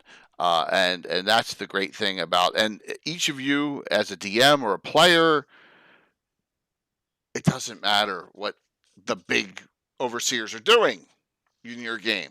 You're doing whatever you want to do in your game, and that's a wonderful thing. Think of all the Greyhawk stuff that exists because the copyright holders stopped writing Greyhawk. But everybody who's playing Greyhawk, their campaigns haven't stopped. They want new stuff. And eventually you get to okay, I'm going to roll my own. If you guys aren't going to do it, I'm going to do it. And we all get waves of good new products as a result. An individual gamer may disagree with the utility of a particular thing in a particular product, but he has or she has something to disagree with instead of nothing. Silence. Yep. And there's also published Carlos's adventures are out there, and there's all sorts of other people. There's the Great Fanon on Earth Journal, Cannon Fire, Discord. It's out there. And that's why we have these discussions here on Gabbins and Legends and Lures and throughout the whole community to bring it out to everyone, because it's still going. And recent new stuff too. Lots of great stuff out there. So Jay, I hear tell that somebody is going to publish something. Yes, but Yeah. yes, we are. Yeah, absolutely. In fact, we can discuss that in shout outs. Definitely, yeah. Second publication. My first one was with Carlos, which is, by the way, no one's picked this yet, but that's okay. Where the heck is it? I have so much stuff everywhere. Yeah. Dual Side Heart and Holes copy, Carlos Slicing and myself is one of the giveaways. We're down to roughly people that have donated in the $200 range. I'm getting through as many as I can. My guess is it'll go down from the fundraiser to 75, maybe as low as 60, $55. We'll get something. We'll see. When you get, there's a lot of people it'll get down to. I'm doing it in order, but that'll be it's so appreciative of everyone's support for that. So much so that St. Jude personally thanked us on Twitter, if you didn't see, and that's the first time in 5 years, and that was an awesome thing. So, yep, that was really, really cool that they personally thanked the community. So, all right, let's do some shout outs here. How's that sound? Sound good? I'll try and link it as we're talking here. Anna, why don't you start off on some shout outs? What's going on? Well, first of all, it's getting ready for GaryCon. That is the big thing. So Altamira, we need to have something ready for when we're going to show off some cool stuff with the troll lords. So that is going. I'm also working on Earth 2.0 model is coming up. I did a model a couple of years ago, and now I'm refining it and updating it. That will also be both to my patrons and unveiled on and shown off at GaryCon, so people can react to it. There's some updates and some cool stuff on that one. And of course, I'm going to present more in detail the new generation of Greyhawk maps with Shieldlands and Altamira as the examples, so to speak, of areas, and also a little bit on how to implement them. There will be new cold monsters. There will be the soul husks, a new type of IUCN undead that are with a special story to the setting. The Skull Tree, another IUCN speciality.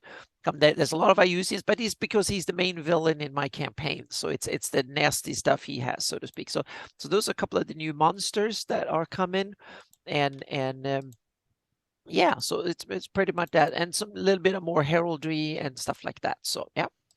Some great stuff, Anna, and thank you so very much. I mean, you and I have been together for 3 shows in 3 days. Friday, Fantasy Mapping Show, Saturday morning, Rob Kuntz, and Ed tonight. So it's been a real roll here, which has been great. So all the reprobates. And I imagine, Ed, you got a ton of stuff going on. Ton. Yeah, we know you have a lot of really cool stuff going on. Yep. Oh boy. Okay, so let's see. First of all, I launched a Patreon. And I am answering Realms Lore questions as fast as I can. For the people who are asking them as really quickly, there's only one of me. I'll get to them as fast as I can. But I'm also, posting ideas, unfinished stuff for the realms, how I design characters, stuff like that. But also, as well as that, if you come to GaryCon, where we will all 3 of us hopefully will be at GaryCon, barring unforeseen mischance, Pendelhaven will have a booth there, and they will be selling the first Ask Cleas book. I am working like a beaver right now, and have been for the last 2.5 years, on what we call the Deep Dive book, which is a fifth of the city, super detailed. It won't be ready in time for GaryCon, but the overview book that covers all 96 city blocks, 1 NPC for every single building, so everything in the city is detailed, and your player characters can go anywhere, and without leaving you in the lurch, you say, because you know what's in every building. That will be out and for sale at GaryCon. Dale said, what city? What's the city name again?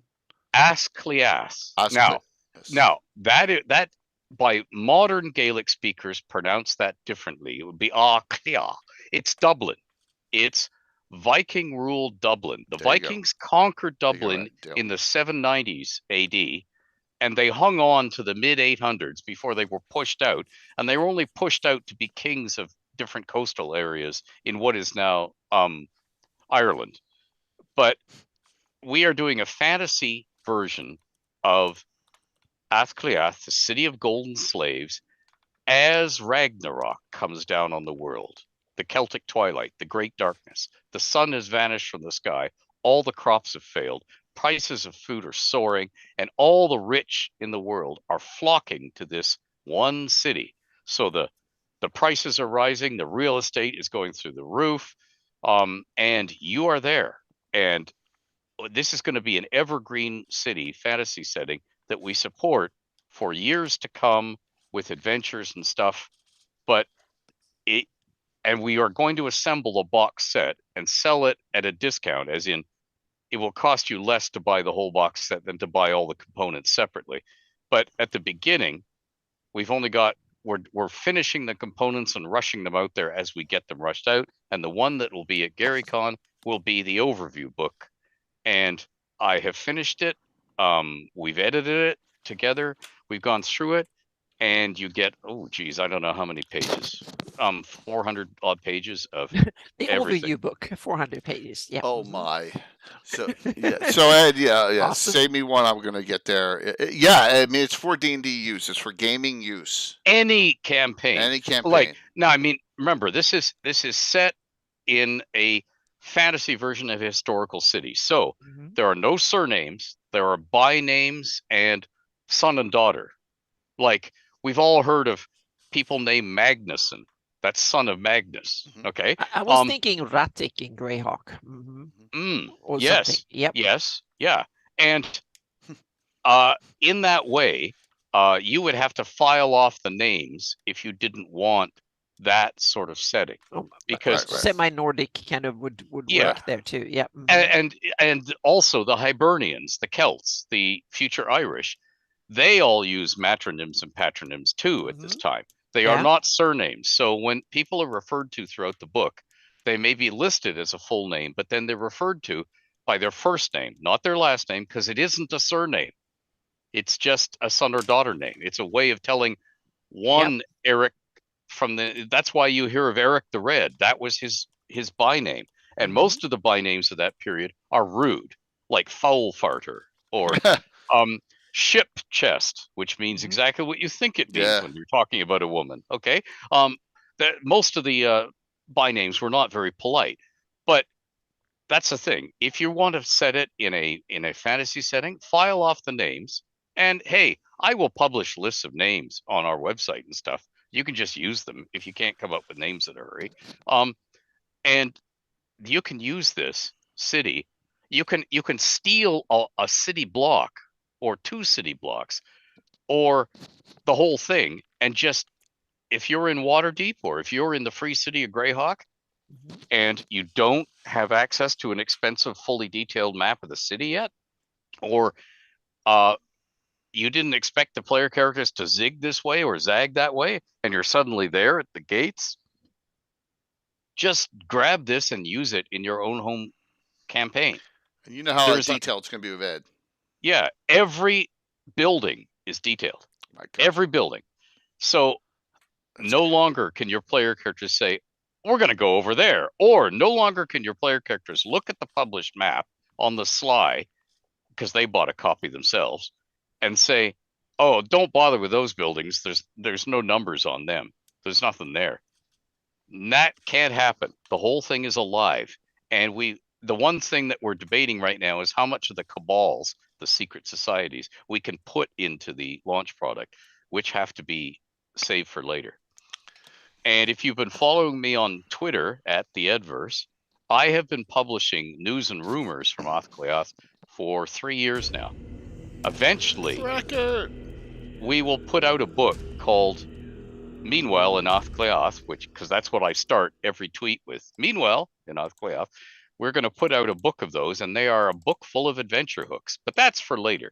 For now, at GaryCon, drop by the booth, the Pendlehaven booth, while I'm off somewhere else doing something else, and see whether you like it. Just flip through it. Oh, and Andrew tells me he's printed a giant tapestry map to hang on the back of the booth. Nice. So you can see the streets of the city. One more time, Ed. Please pronounce his last name correctly. Andrew Volkoskas. Andrew Yep. Volkoskas. He is a Viking. Long Like me. beard. Yeah. yeah. Okay. But Anna is a beautiful female Viking. Yeah. Andrew is a guy with a big beard. Oh yeah. What's the boost name going to be? It's not. Is Fate of the Norns a product? It'll be Pendlehaven. There you go. That's the name of his publishing company. Yeah, Vikings aren't like dwarves. Yeah, and Fate of the Norns is one of the other products they do. Yeah, Fate of the this is set. This whole thing is written for Fate of the Norns, which is the Viking role-playing game. Which, by the way, doesn't use dice. It uses runes. You draw runes out of a bag. The Elder Futhark. It looks so cool. I've seen that game. It looks fantastic. Yeah, and we'll be running Athcliath Adventures.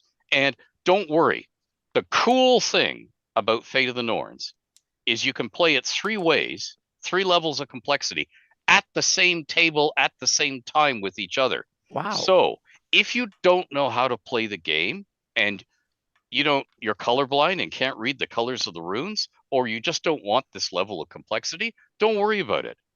Andrew will be the dungeon master at most of them, or he'll co-DM with me, and he will tell you. And the simplest way to run it is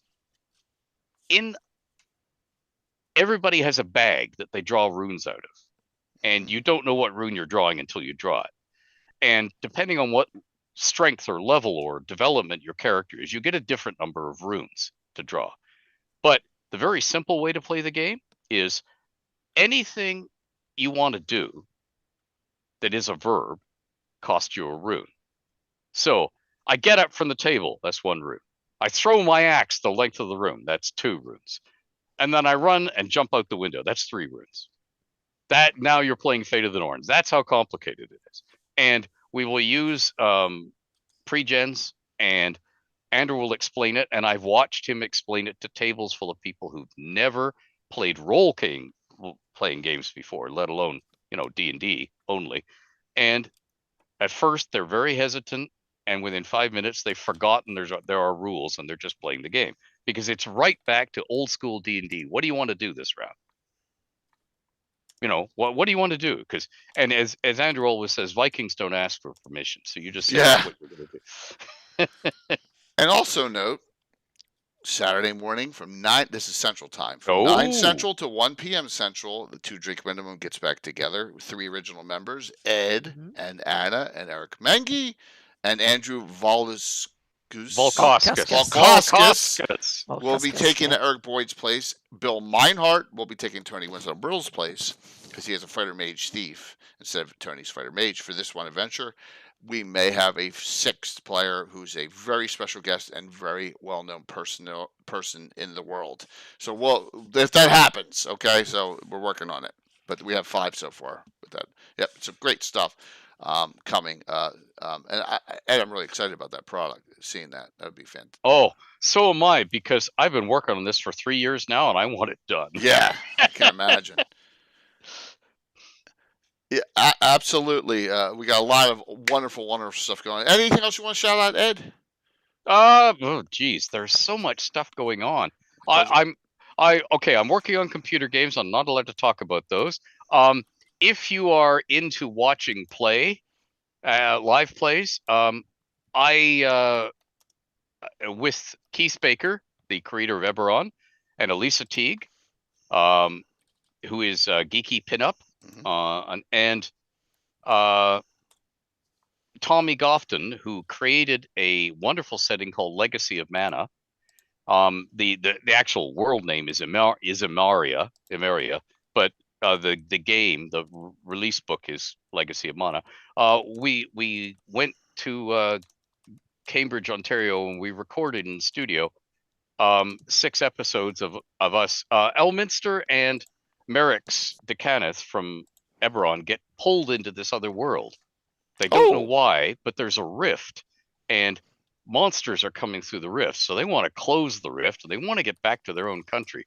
And they find themselves trapped and thrown into an unlikely with alliance with the people of the world, played by Tommy and Elisa, and it were Wednesdays on YouTube on the Six Sides of Gaming channel. We're up to the third episode called Can Enter. We'll drop this Wednesday at, I think it's at 8 o'clock Eastern. And it's one of those things, they're premieres. You can't see it before then. And you can watch us play and hang out and chat. And I tell you, you get to see Elminster and Merrick's sit across the table and make rude comments and kibitz until the fighting starts. And then the fighting starts. And there are, by the end of the game, people will be crying at the table. Really? Oh, yeah. We had fun. Nice. Awesome. Cannot wait. So, yeah, that was just a fun thing. And we're all in costume, and we all act, sort of. It's gonna be great. Any rough when specifically? Do we know 100% yet? When it's out? Yeah. We're up to the second episode release so far. It is every Wednesday. Okay. And I have to zip down to Guelph and film some more soon. Nice. So I'm a busy boy. Hollywood beckons. That's awesome. Yeah, Great to hear. I just wish they'd beckon when I was a lot earlier and sexier instead of an old fart, you know. Well, that's the all of us demographics we're living in. all- Yeah. Well, Yeah. you know, my knees are going, my back is going. No more skydiving sex scenes for me. Yep. That's a curse for all of us. That is a shame. Yes. No Hunger Games sequels for me either, Ed. So Yep. you know. Yeah. The problem was that we weren't in the prequels either. True. Yep. Yeah, that's it. Anyway, so yeah, that's the only other thing. Well, I have lots of other things, but I can't talk about them. Right. Because computer games, boy, do they do NDAs well. Oh, yes, they do. I've only been involved in 2 of them, and I don't even know if they actually happened or not. So they were so secret. So, yeah. Yeah. So Super secret. Yeah. real quick here for me. I already announced the other one, but we'll announce. Let me make sure I don't hit a wrong button here.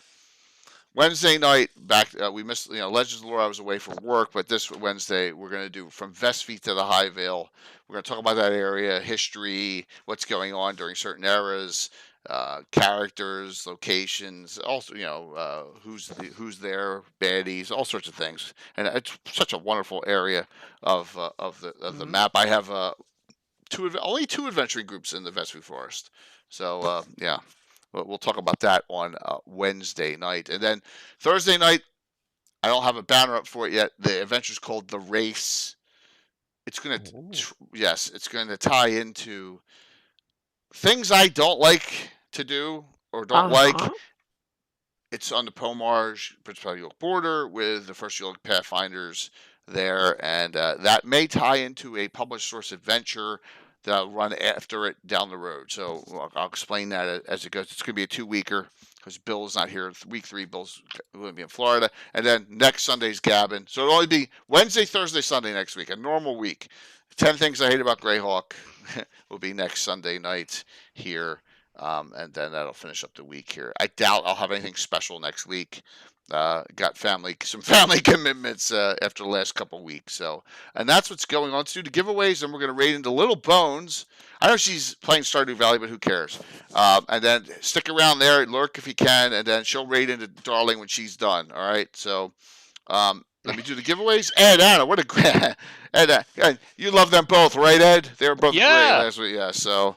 There you go. What a wonderful, wonderful. It sounds so dirty. She'll raid into when she's yes, absolutely. Here we're going to do 2 of the gift certificates from Troller Games, just like we did yesterday morning, and then we will we'll raid into Little Bones and then go from there. So last call. I'll give you all 10 seconds, and then we will do that and call it a night. And work week starts up again Monday.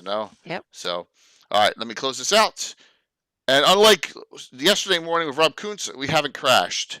So that's true. It worked. Yep. Mm-hmm. Yes, but very cool here. All right, closing this out. And the 2 winners are Brungel. I just saw you on Brungel. Awesome. I can Brungel. Grats and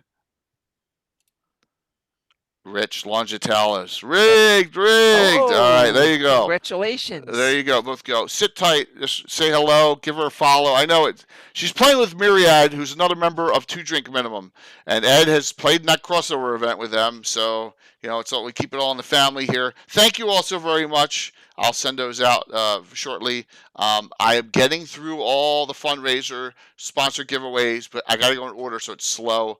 I think I've gotten the first 20 done. I got to go probably. I'm not even halfway yet, so give me patience. I was all way for work all last week, so I'm getting through all that. See you all, Ed, Anna. Thanks. What a great night. Oh, thank you. Wonderful show. Thank you, everyone. Yep. See you all on Wednesday. If I can find the right button to hit here. Oh, you haven't opened it yet, Rob? Well, it's great to hear that you did get the signed Gary Gygax, Dave Arneson Precision Players Handbook for your generous donations. That's awesome to hear. You can. I'd open it, man. Take a look. Absolutely. You earned it. They're meant to be opened and used. Yes, but not with the Gary and Dave's signature in it. No, that's a tough one. That one's that's a tough. But it was a great thing that he I gotta find her. There we go. Yeah, that's when I get sad because I think, well, why not open it? I mean, you can always go to Gary and oh no, you can't. No, yeah, exactly. Yeah. Because I remember when you could, well over 100. Thank you. 5, 4, 3, 2, 1. See you Wednesday. Enjoy the rest of your night. Awesome. Make sure it's gone. Yep, he popped over it.